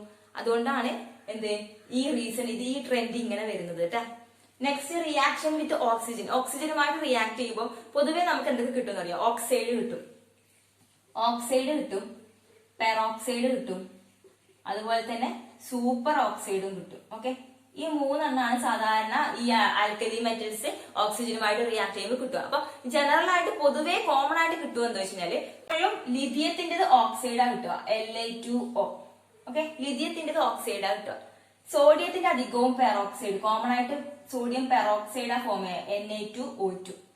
പിന്നെ കുറച്ച് എമൗണ്ട് Na2O ഫോം ചെയ്യും, അതായത് സോഡിയത്തിന്റെ ഓക്സൈഡും ഫോം ചെയ്യും, Na2O. ഓക്കെ, അപ്പൊ ഒന്നുകിൽ സോഡിയം Na2O ഫോം ചെയ്യും, പക്ഷെ കോമൺ ആയിട്ട് നമ്മൾ പെറോക്സൈഡ് ഫോം ചെയ്യാനുള്ള ഒരു ടെൻഡൻസി ആ സോഡിയം കാണിക്കുക. നെക്സ്റ്റ് സൂപ്പർ ഓക്സൈഡ് എന്ന് പറയുമ്പോൾ പൊട്ടാഷ്യം സൂപ്പർ ഓക്സൈഡ് ഉണ്ട്, ഇപ്പൊ റുബീഡിയത്തിന്റെ സൂപ്പർ ഓക്സൈഡ്. ഓക്കെ, അപ്പൊ ഈ ഫോർമുല കാണുമ്പോൾ നിങ്ങൾക്ക് ഓക്സൈഡ് ആണോ പെറോക്സൈഡ് ആണോ സൂപ്പർ ഓക്സൈഡ് ആണോ എന്ന് മനസ്സിലാവണം. കാരണം ഇത് നോക്ക്, Li2O അത് ഓക്സൈഡ്, ഓക്കെ, Na2O അതും ഓക്സൈഡ്. ഇനി പെറോക്സൈഡ് ആണെങ്കിലോ Na2O2. ഇനിയിപ്പോ ലിഥിയത്തിന്റെ പെറോക്സൈഡ് ആണെങ്കിലോ Li2O2. ഇപ്പൊ 2 2 ഉണ്ടെങ്കിൽ പെറോക്സൈഡ്, ഈ ഒരു ഭാഗത്ത് മാത്രം 2 ആണെങ്കിൽ ഓക്സൈഡ്. ഇനി സെക്കൻഡ് ഓക്സിജനിലാണ് 2 ഉള്ളെങ്കിലോ സൂപ്പർ ഓക്സൈഡ്. അപ്പൊ KO2 RbO2 സീഷ്യം ഓക്സൈഡ്. അപ്പൊ മുകളിലുള്ള ആളാരാണ്? ലിഥിയം മിക്കവാറും ഓക്സൈഡാ ഫോം ചെയ്യുക, സോഡിയം മിക്കവാറും പെറോക്സൈഡ്. ഇപ്പൊ ഗ്രൂപ്പിൽ താഴോട്ട് വരുന്നതോറും സൂപ്പർ ഓക്സൈഡ് ഫോം ചെയ്യാനുള്ള ടെൻഡൻസിയാ കൂടുക. സൂപ്പർ ഓക്സൈഡിന്റെ കേസിൽ ഒറ്റൊരു പോയിന്റ് ഓർത്ത് വെക്കാനുള്ളത്, സൂപ്പർ ഓക്സൈഡ്സ് ഓൾവേസ് പാരാമാഗ്നറ്റിക് ആയിരിക്കും. ഓക്കെ, പാരാമാഗ്നറ്റിക് ആയിരിക്കും. അപ്പൊ സൂപ്പർ ഓക്സൈഡിന്റെ സ്ട്രക്ചർ വൈസ് നമുക്ക് എക്സ്പ്ലെയിൻ ചെയ്യാനില്ല, അതായത് ഓരോ കാര്യം ഡീറ്റെയിൽ ആയിട്ട് പറയാനില്ല നമുക്ക്. ഓക്കെ, അപ്പൊ ഓരോന്നിന്റെ ആ ഒരു ഓർഡർ എങ്ങനെയാ, ആ ഒരു ലെവൽ മാത്രമേ നമ്മൾ പറയേണ്ടതുള്ളൂ. കാരണം ക്വസ്റ്റ്യൻസ് അങ്ങനെ വരുന്നുള്ളൂ. അപ്പൊ നമ്മൾ ഡീറ്റെയിൽ ആയിട്ട് പോകുന്നില്ല. മീൻസ് ഇപ്പൊ സൂപ്പർ ഓക്സൈഡിന്റെ സ്ട്രക്ചർ പറഞ്ഞിട്ട് എന്തുകൊണ്ട് അത് പാരാമാഗ്നറ്റിക് വന്നു, എവിടെയാണ് അൺപെയർഡ് ഇലക്ട്രോൺ വരുന്നത്, അതിന്റെ ബോണ്ടിങ് എങ്ങനെയാ, അങ്ങനത്തെ കാര്യങ്ങളൊന്നും പറയുന്നില്ല. ജസ്റ്റ് മനസ്സിലാക്കുക, alkali metals super oxide form ചെയ്യും ഗ്രൂപ്പിൽ താഴോട്ട് വരുമ്പോൾ. അപ്പൊ സൂപ്പർ ഓക്സൈഡ്സിന്റെ പാരാമാഗ്നറ്റിക് ആയിരിക്കും സൂപ്പർ ഓക്സൈഡ് എപ്പോഴും. അപ്പൊ ഇത് എടുത്തു പറയാൻ കാരണം ഏതോ ഒരു ഇയർ ക്വസ്റ്റ്യനിലുണ്ട്, അതായത് Li2O Na2O KO2 എന്നൊക്കെ തന്നിട്ടുണ്ട്, ഇതിൽ ഏതാ പാരാമാഗ്നറ്റിക് എന്ന് ചോദിക്കും. അപ്പൊ കുറെ ഇങ്ങനെ കാണുമ്പോൾ നമുക്ക് ഇങ്ങനെ പെട്ടെന്ന് പറയാൻ പറ്റും. അപ്പൊ ആലോചിക്കുക, സൂപ്പർ ഓക്സൈഡ് ആണോ അത് പാരാമാഗ്നറ്റിക് ആണ്. അപ്പൊ ബാക്കിയുള്ളതിന് നമുക്ക് എന്ത് ചെയ്യാം, മൈൻഡ് ചെയ്യേണ്ടത്. അപ്പൊ പെട്ടെന്ന് നമുക്ക് പൊട്ടാഷ്യം സൂപ്പർ ഓക്സൈഡിനെ നമുക്ക് എന്ത് ചെയ്താൻ പറ്റും, പാരാമാഗ്നറ്റിക് ആണെന്ന് എഴുതാൻ പറ്റും. സെയിം ക്വസ്റ്റ്യൻ തന്നെ വന്നിട്ടുണ്ട്, KO2 ചോദിച്ചിട്ടുള്ള ഒരു ക്വസ്റ്റ്യൻ ഞാൻ കണ്ടിരുന്നു. ഓക്കെ, അപ്പൊ അത് പാരാമാഗ്നറ്റിക് ആയിരിക്കും. അപ്പൊ ഇതാണ് ഇത്രയും കെമിക്കൽ പ്രോപ്പർട്ടീസ് നോക്കി എഴുതാം. അത് കഴിഞ്ഞിട്ട് എന്ത് ചെയ്യാം, നെക്സ്റ്റ് കെമിക്കൽ പ്രോപ്പർട്ടീസ് കുറച്ചുകൂടി ഉണ്ട്, അതുകൂടെ പറയാം. അപ്പോ സ്ട്രെങ്ത് ഓഫ് ഹൈഡ്രോക്സൈഡും അതുപോലെ ഓക്സിജനും ഒക്കെ ഇമ്പോർട്ടന്റ് ആണ്. പിന്നെ വാട്ടറുമായി റിയാക്ട് ചെയ്യുമ്പോൾ ഹൈഡ്രജൻ, അത് ഓൾറെഡി നമുക്ക് അറിയാവുന്ന കാര്യമായിരിക്കും. ഓക്കെ, ഇപ്പൊ നെക്സ്റ്റ് സെറ്റ് കെമിക്കൽ പ്രോപ്പർട്ടീസ് ഏതൊക്കെയാണെന്നുള്ളത്. ആറാമത്തത് റിയാക്ഷൻ വിത്ത് ഹൈഡ്രജൻ. അപ്പൊ ഹൈഡ്രജനുമായിട്ട് റിയാക്ട് ചെയ്യുമ്പോൾ എന്താ കിട്ടുക എന്നുള്ളത് അപ്പൊ നമുക്ക് ഓൾറെഡി അറിയാം. ആൽക്കലി മെറ്റൽസ് ഹൈഡ്രജനുമായിട്ട് റിയാക്ട് ചെയ്യും. റിയാക്ട് ചെയ്ത് കഴിയുമ്പോൾ മെറ്റൽ ഹൈഡ്രേറ്റ്സ് കിട്ടും അല്ലെ. സോഡിയം ഹൈഡ്രജനുമായി റിയാക്ട് ചെയ്യുമ്പോൾ എന്ത് കിട്ടും, NaH സോഡിയം ഹൈഡ്രേറ്റ് കിട്ടും. ഓക്കെ, അപ്പോ നമുക്ക് എന്ത് എഴുതാം, അപ്പൊ മെറ്റൽസ് സിംപിളി ഒരു ബാലൻസ്ഡ് ഇക്വേഷൻ എന്നല്ല, സാധാരണ പോലെ എഴുതുകയാണ്. മെറ്റൽസ് ഹൈഡ്രജനുമായിട്ട് റിയാക്ട് ചെയ്യുമ്പോൾ നമുക്ക് മെറ്റൽ ഹൈഡ്രേറ്റ്സ് കിട്ടാനുള്ള ഒരു ടെൻഡൻസി ഉണ്ട് അല്ലെ. അപ്പോ മെറ്റൽ ഹൈഡ്രേറ്റ്സ് ഫോം ചെയ്യാനുള്ളത്, അതായത് ഹൈഡ്രജനുമായിട്ട് റിയാക്ട് ചെയ്യാനുള്ള ആ ടെൻഡൻസി ആർക്കാ കൂടുതലുള്ളത് എന്നുള്ളത്. ഓക്കെ, അപ്പോ നമ്മൾ നോക്കുമ്പോൾ ലിഥിയം ഉണ്ട്, sodium, potassium, rubidium, caesium. Okay, അപ്പൊ ലിഥിയത്തിന്റെ സ്മോളസ്റ്റ് സൈസ് ആണ്. അപ്പൊ ലിഥിയത്തിന് ഈ ഹൈഡ്രജനെ ഒക്കുപ്പൈ ചെയ്യാനുള്ള ആ ഒരു ടെൻഡൻസി, ഓക്കെ, അതുമായി ബോണ്ടിങ്ങിൽ ഏർപ്പെടാനുള്ള ടെൻഡൻസി കൂടുതലായിരിക്കും. ഓക്കെ, അപ്പൊ ലിഥിയം ആണ് പെട്ടെന്ന് highly reactive with hydrogen. Okay, അപ്പൊ ലിഥിയം, സോഡിയം, പൊട്ടാസ്യം ഇതാണ് ഓർഡർ. ഓക്കെ, അപ്പൊ ഓരോ ഓർഡർ ഡിഫറെന്റ് ആണ്. അപ്പൊ നമ്മൾ ഹൈഡ്രോക്സൈഡ് പറയുമ്പോൾ ഇതെല്ലാം ഓർഡർ ഉണ്ടായേ അല്ലെ. പക്ഷെ ഹൈഡ്രജനുമായിട്ട് റിയാക്ട് ചെയ്യുമ്പോൾ ഇതാണ് ഓർഡർ, അതായത് ലിഥിയം ഹൈഡ്രേറ്റ് ഫോം ചെയ്യാനുള്ള ടെൻഡൻസിയാണ് കൂടുതൽ ഉണ്ടാവുക. ഓക്കെ, അപ്പൊ ഹൈഡ്രേറ്റ് ഫോം ചെയ്യാനുള്ള ടെൻഡൻസി കൂടുതൽ ആർക്കാ, ലിഥിയത്തിനാണ്, കുറവ് സീഷ്യത്തിനാണ്. കാരണം സീഷ്യത്തിന്റെ ബിഗർ സൈസ് കൊണ്ട് ഹൈഡ്രജനുമായിട്ടുള്ള ബോണ്ടിങ്ങിൽ ഏർപ്പെടുന്നതിനേക്കാളും ലിഥിയത്തിനായിരിക്കും കുറച്ചുകൂടി ഇത് ഈസി ആയിട്ട് ഹൈഡ്രജനുമായി ബോണ്ടിങ്ങിൽ ഏർപ്പെടാൻ.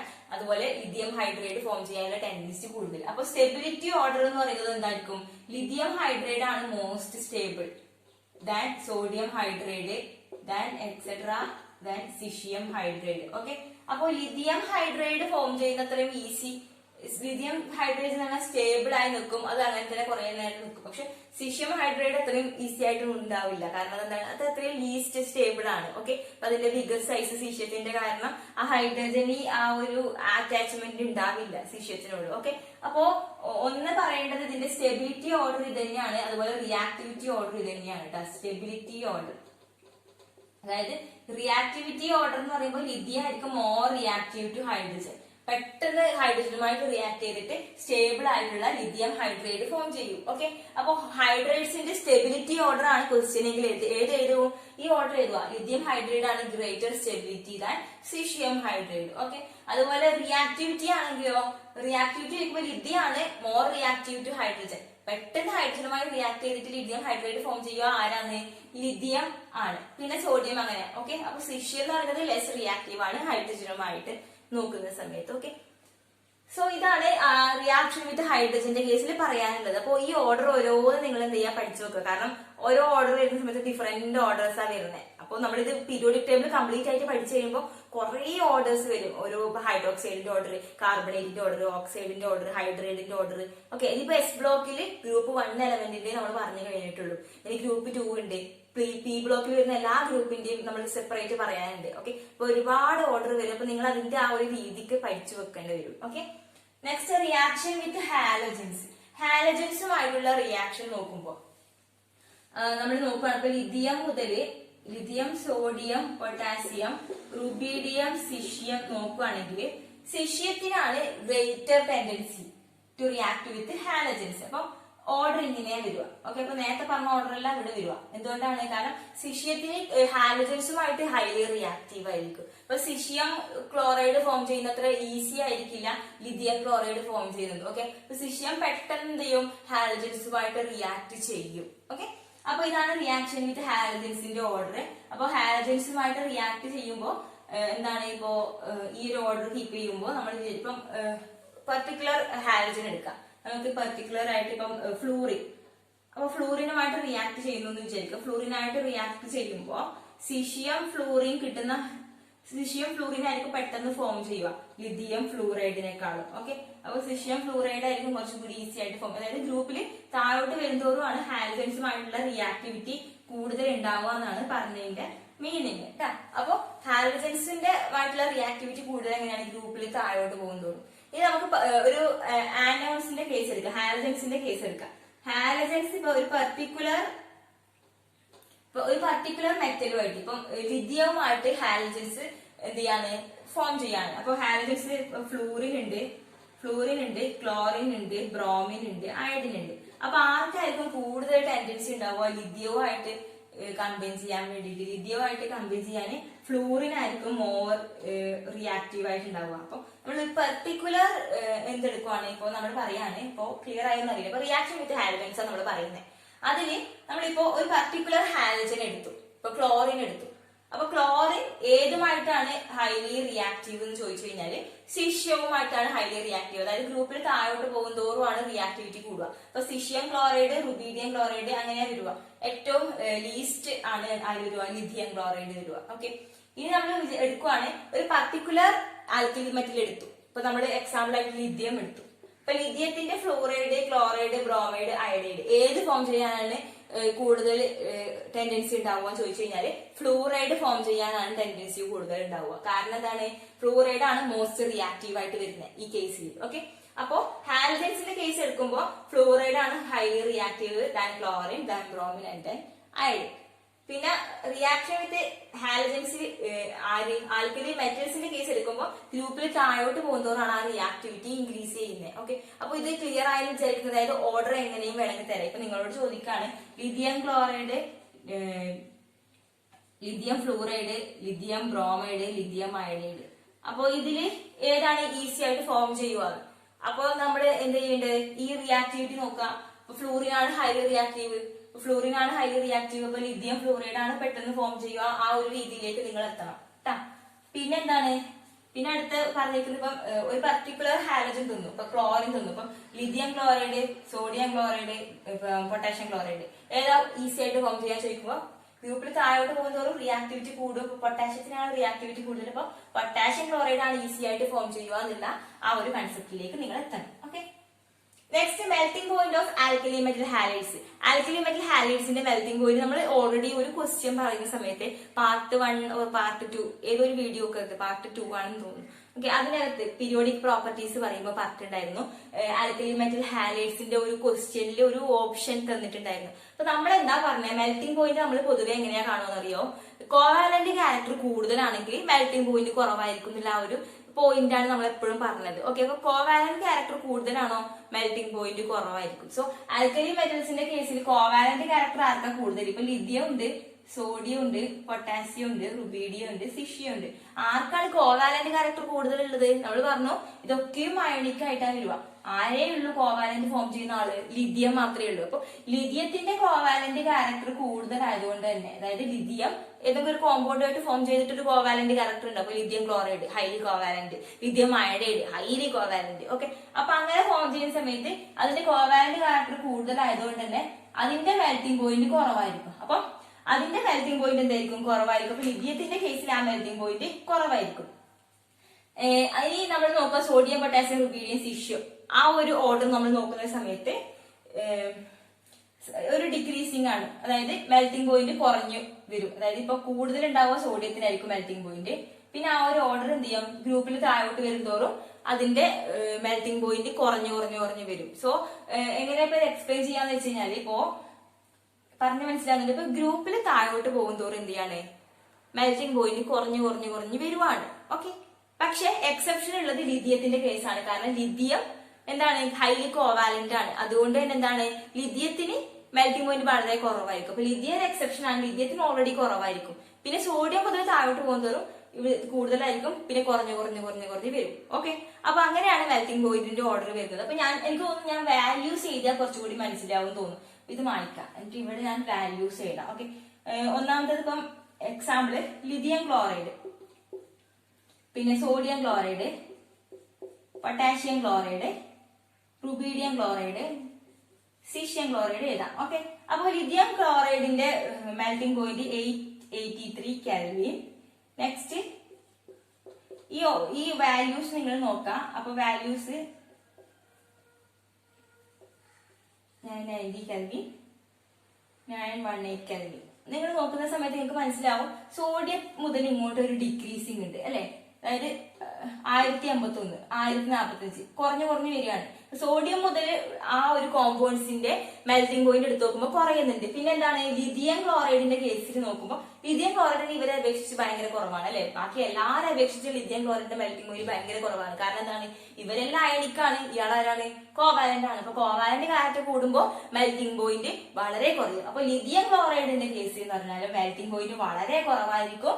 പക്ഷെ സോഡിയം ക്ലോറൈഡ് മുതൽ താഴോട്ട് പോകുന്നതോറും എന്ത് ചെയ്യും? മെൽറ്റിംഗ് പോയിന്റ് ഡിക്രീസിങ് ഓർഡർ ആയിരിക്കും. അപ്പൊ സോഡിയം ക്ലോറൈഡ്, പൊട്ടാഷ്യം ക്ലോറൈഡ് ആ മെൽറ്റിംഗ് പോയിന്റ് കുറഞ്ഞു കുറഞ്ഞു വരുന്നതാണ് പറഞ്ഞത്. ഓക്കെ, നെക്സ്റ്റ് നമ്മൾ എടുക്കുന്ന ഹാലജൻസ് ഡിഫറെന്റ് ആണെങ്കിലോ, അപ്പൊ ഫ്ലൂറൈഡ്, ക്ലോറൈഡ് അങ്ങനെയാണെങ്കിലോ, അതായത് ഇപ്പോ നമ്മൾ എടുത്തത് എല്ലാത്തിനും ക്ലോറിൻ എടുത്തത്, ഇനി നമ്മൾ സെയിം ആയിട്ടുള്ള ഇപ്പൊ സോഡിയം തന്നെ എല്ലാം സോഡിയം തന്നെ എടുക്കുകയാണ്.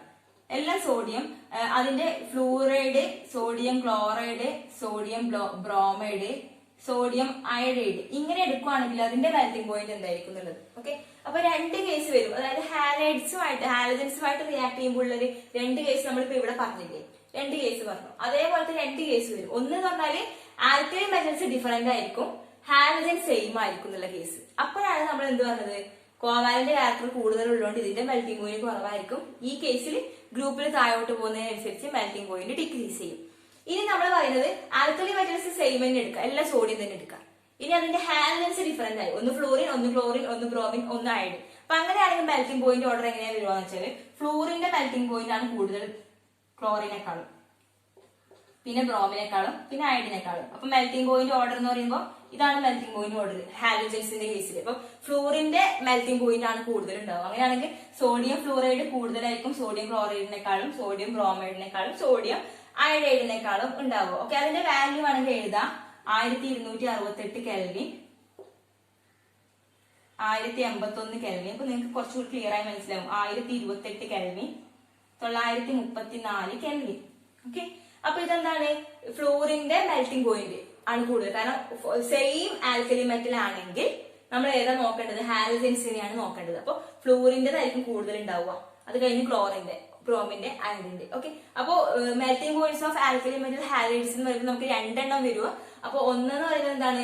ആൽക്കലി മെറ്റൽസ് ഡിഫറെന്റ് ആയിട്ട് ഹാലജൻസ് സെയിം ആവുന്ന കേസ്. അതിന്റെ ഓർഡർ ഇങ്ങനെയാണ് നമ്മൾ പറഞ്ഞത്. ഇനി നെക്സ്റ്റ് പറയുന്നത് എന്താണ്? ആൽക്കലി മെറ്റൽ സെയിം ആക്കാം, എല്ലാം സോഡിയം. ഇനി ഹാലജൻ ഡിഫറെന്റ് ആണെങ്കിലോ അത് ഈ ഓർഡറിലാണ് വരിക. അപ്പൊ ക്വസ്റ്റ്യൻ എങ്ങനെ വേണമെങ്കിൽ നമുക്ക് എക്സ്പെക്ട് ചെയ്യാം. അപ്പൊ ക്വസ്റ്റ്യൻ കാണുന്ന ടൈമിൽ നമ്മൾ എന്ത് ചെയ്യണം? ചിന്തിക്കണം. മീൻസ് ഇത് ഏതാണ്, ഇതിലേതാണ് എന്നുള്ളത്. അപ്പൊ ആൽക്കലി മെറ്റൽ ഹാലൈഡ്സ് ആണെന്ന് മനസ്സിലാക്കി കഴിഞ്ഞാൽ മെൽറ്റിംഗ് പോയിന്റ് ആണ് ക്വസ്റ്റ്യൻ എങ്കിൽ ഈ രണ്ടിൽ നിന്ന് ഏതാണെന്നുള്ളത് നമുക്ക് പെട്ടെന്ന് ഐഡന്റിഫൈ ചെയ്യാൻ പറ്റും. ഇത്രയും ബുദ്ധിമുട്ട് ഉണ്ടാവില്ല. ഞാൻ പറയുന്നതുകൊണ്ട് ചിലപ്പോൾ ഒരുപാട് എക്സ്പ്ലെയിൻ ചെയ്യുമ്പോൾ ഒരുപാട് ബുദ്ധിമുട്ടായി ഫീൽ ചെയ്യുന്നതായിരിക്കും. പക്ഷെ ശരിക്കും പറഞ്ഞാൽ ആ ഒരു രീതിയിൽ എടുത്താൽ മതി. മീൻസ് ഈ ഒരു വാല്യൂ നോക്കാം, അതിനനുസരിച്ച് ഓർഡർ എന്താന്ന് വെച്ചാൽ പഠിച്ചു വെക്കാം. Okay okay next solubility in liquid ammonia ആണ് കേട്ടോ. അപ്പൊ സൊല്യൂബിലിറ്റി ഇൻ ലിക്വിഡ് അമോണിയ എന്ന് പറയുമ്പോൾ സാധാരണ ഇപ്പൊ metals X+Y NH3 metals X+Y NH3 gives M plus NH3 X times plus ENH3 Y times. Okay ഇതിന് അതായത് മെറ്റൽസ് ലിക്വിഡ് അമോണിയ ആയിട്ട് റിയാക്ട് ചെയ്യുമ്പോൾ മെറ്റൽ അമോണിയ കോംപ്ലക്സും അതുപോലെ തന്നെ ഒരു അമോണിയേറ്റഡ് ഇലക്ട്രോൺ, നമ്മളിത് +1 +2 എന്നൊക്കെ പഠിക്കുന്നുണ്ട്, അമോണിയേറ്റഡ് ഇലക്ട്രോൺ എന്ന് പറഞ്ഞിട്ട്.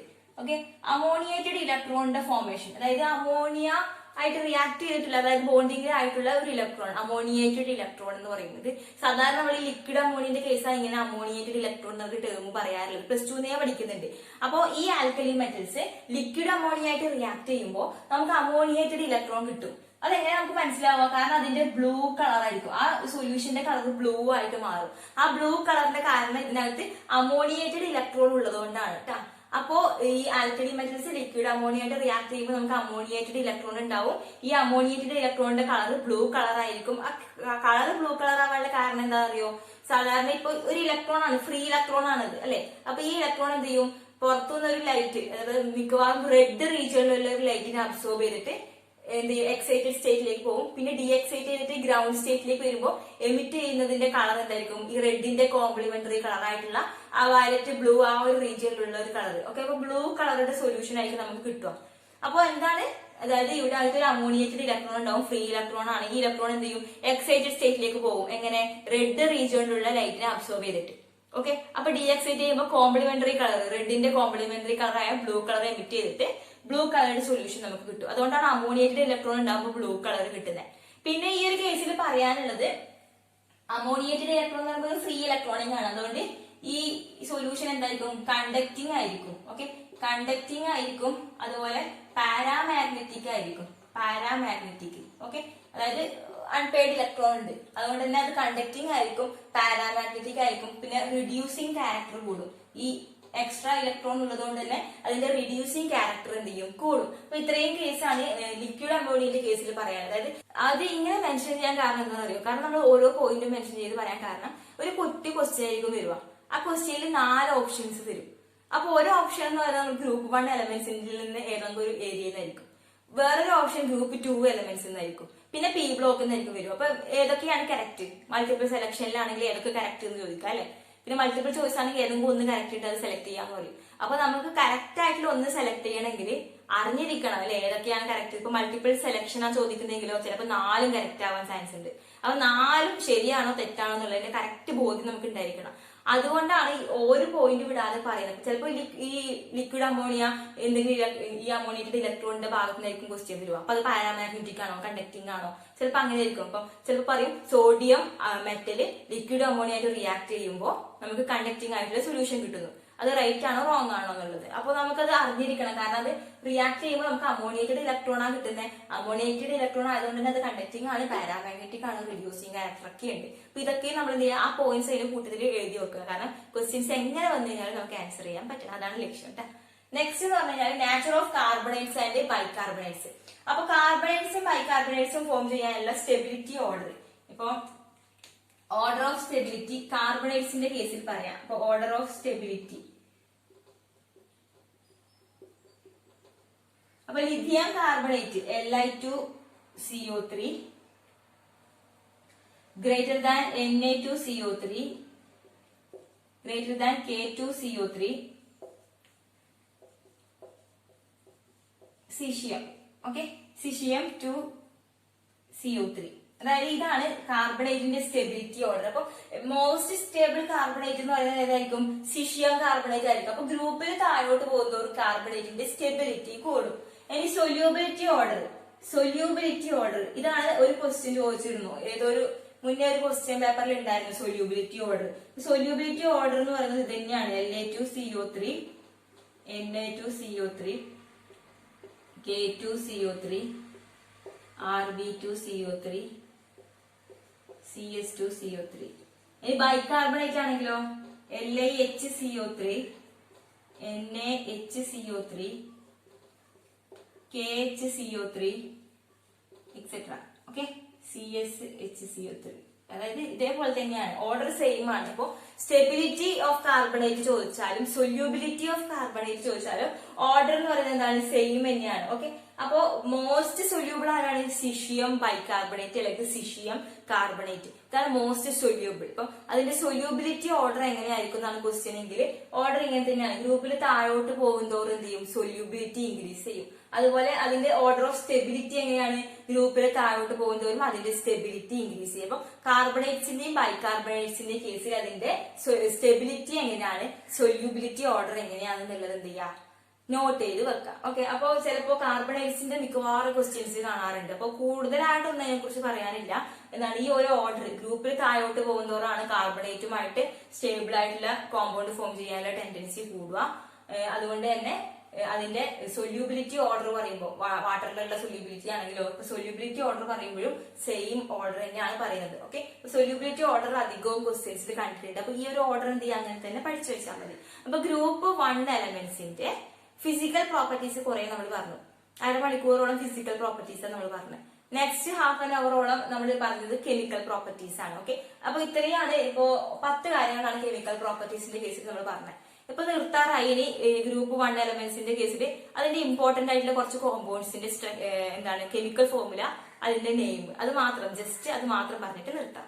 Next compounds of sodium, compounds of potassium, അത് പിന്നെ കോമൺ ആയിട്ടുള്ള കുറച്ച് പേരുകൾ. ഓക്കെ, അത്രേ ഉള്ളൂ. അതായത് നിങ്ങൾക്ക് ഓൾറെഡി അറിയാവുന്ന കാര്യങ്ങൾ തന്നെയാണ്, ജസ്റ്റ് ഒന്ന് ഓർമ്മിപ്പിക്കാനാണ്. അതായത് സോഡിയം ക്ലോറൈഡിനെ നമ്മൾ കോമൺ സാൾട്ട് എന്ന് വിളിക്കും.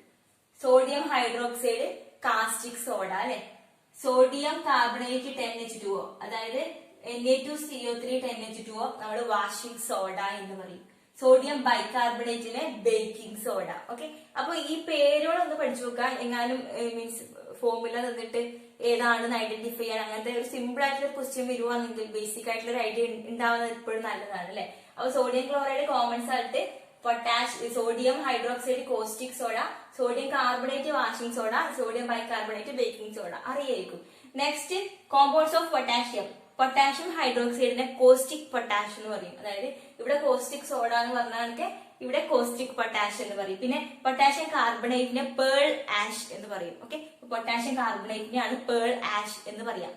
നെക്സ്റ്റ് സോഡിയം സൾഫേറ്റ് 10H2O, അതിനെ ഗ്ലോബേഴ്സ് സാൾട്ട് എന്ന് പറയും. ഗ്ലോബേഴ്സ് സാൾട്ട്, അതായത് sodium sulphate 10H2O. Sodium sulphate അതായത് ആൻഹൈഡ്രസ് ആയിട്ടുള്ള സോഡിയം സൾഫേറ്റ്, വാട്ടർ കണ്ടന്റ് ഇല്ലാത്തതിന് നമ്മൾ സാൾട്ട് കേക്ക് എന്ന് പറയും. Okay, salt cake. Next sodium നൈട്രേറ്റിനെ ചില്ലി സാൾട്ട് പീറ്റർ, സോഡിയം ബൈസൾഫേറ്റിനെ നൈട്രിക് കേക്ക്, പൊട്ടാഷ്യം നൈട്രേറ്റിനെ Indian saltpetre or Indian salt nitre എന്ന് പറയും. ഓക്കെ, അപ്പൊ എന്തൊക്കെയാണ്, സോഡിയം നൈട്രേറ്റിനെയാണ് ചില്ലി സാൾട്ട് പീറ്റർ, അത് ഓൾറെഡി അറിയായിരിക്കും. സോഡിയം ബൈസൾഫേറ്റിനെ നൈട്രിക് കേക്ക് എന്നും പൊട്ടാഷ്യം നൈട്രേറ്റിനെ ഇന്ത്യൻ സാൾട്ട് പീറ്റർ അല്ലെങ്കിൽ ഇന്ത്യൻ സാൾട്ട് നൈറ്റർ എന്ന് പറയും. ഓക്കെ, ഇത് പറഞ്ഞാൽ കോമൺ ആയിട്ടുള്ള സോഡിയം പൊട്ടാസ്യം കോമ്പൗണ്ട്, അതായത് ഗ്രൂപ്പ് 1 നമ്മൾ കോമൺ ആയിട്ട് പറയാറുള്ള കുറച്ച് കോമ്പൗണ്ട്സ് ആണ് ഇതല്ലേ, മിക്കവാറും നമ്മൾ യൂസ് ചെയ്യുന്ന കോമ്പൗണ്ട്സ് ആണ്. അപ്പൊ ഇതിന്റെ ആ ഒരു പേര് കോമൺ ആയിട്ട് ഏത് പേരിലാണ് ഇതിനെ അറിയപ്പെടുന്നത് ആ ഒരു കാര്യം കൂടി പറഞ്ഞു കഴിഞ്ഞാല് ഗ്രൂപ്പ് 1 എലമെന്റ്സ് കഴിഞ്ഞു. അപ്പൊ ഗ്രൂപ്പ് 1 എലമെന്റ്സിന്റെ കേസിൽ ഫിസിക്കൽ പ്രോപ്പർട്ടീസ്, കെമിക്കൽ പ്രോപ്പർട്ടീസ്, പിന്നെ അതിന്റെ സിമ്പിൾ ആയിട്ടുള്ള കോമ്പൗണ്ട്സ്, ഇത്രയും കാര്യങ്ങളാണ് നമ്മൾ പഠിച്ചത്. പഠിച്ചിരിക്കുന്ന ഓർഡർ ഓരോന്നിനും ഡിഫറെന്റ് ഓർഡർ ആണ് അല്ലെ. അത് പഠിക്കാന്ന് വെച്ചാൽ ഏതെങ്കിലും ഒരു റിലേഷൻ വെച്ചിട്ട് എങ്ങനെയെങ്കിലും ഒക്കെ അത് എന്ത് ചെയ്യുക, ഓർത്തിട്ട് അതൊന്ന് പഠിച്ചു വെക്കുക. ഓരോന്നും ചെറിയൊരു നോട്ടാക്കി പഠിച്ചു വെക്കുക. കാരണം പഠിച്ച് ഓർത്തിരിക്കുക എന്നുള്ളതായിരിക്കും കുറച്ചുകൂടി ബുദ്ധിമുട്ടുണ്ടാവുക. അപ്പൊ അത് അങ്ങനെ ചെയ്താൽ മതി. കാരണം ഈ ഒരു ചാപ്റ്റർ എന്ന് പറയുന്നത് നമുക്ക് വെച്ചാല് സാധാരണ തെർമോഡൈനാമിക്സ് ഒക്കെ പഠിക്കുമ്പോൾ ഇക്വേഷൻസ് ഓർത്ത് വെക്കുക അങ്ങനത്തെ കാര്യങ്ങളില്ലേ, അതുപോലെ ഇക്വേഷൻസ് ഒക്കെ ഓർത്ത് വെക്കുന്നതിന് പകരം ഇവിടെ ആ ഒരു ഓർഡർ എങ്ങനെയായിരിക്കും എന്നുള്ള ആ ഒരു ഓർഡറിൽ പഠിച്ചു 2-3 പ്രാവശ്യം വായിച്ച് പഠിച്ചു കഴിഞ്ഞാൽ ആ ഓർഡർ ക്ലിയർ ആകും. ഗ്രൂപ്പ് 1 എലമെന്റ്സ് കഴിഞ്ഞിട്ടുള്ളൂ. അപ്പൊ പീരിയോഡിക് ടേബിളിൽ S and P ബ്ലോക്ക് ആണ് നമ്മൾ പറയാൻ പോകുന്നത്. അത് എസ് ബ്ലോക്കിലുള്ള ഗ്രൂപ്പ് 1 ആണ് കഴിഞ്ഞത്. ഇനി എസ് ബ്ലോക്കിലുള്ള ഗ്രൂപ്പ് 2, അത് കഴിഞ്ഞ് P ബ്ലോക്ക്, അങ്ങനെയാണ് നമുക്ക് പോകേണ്ടത്.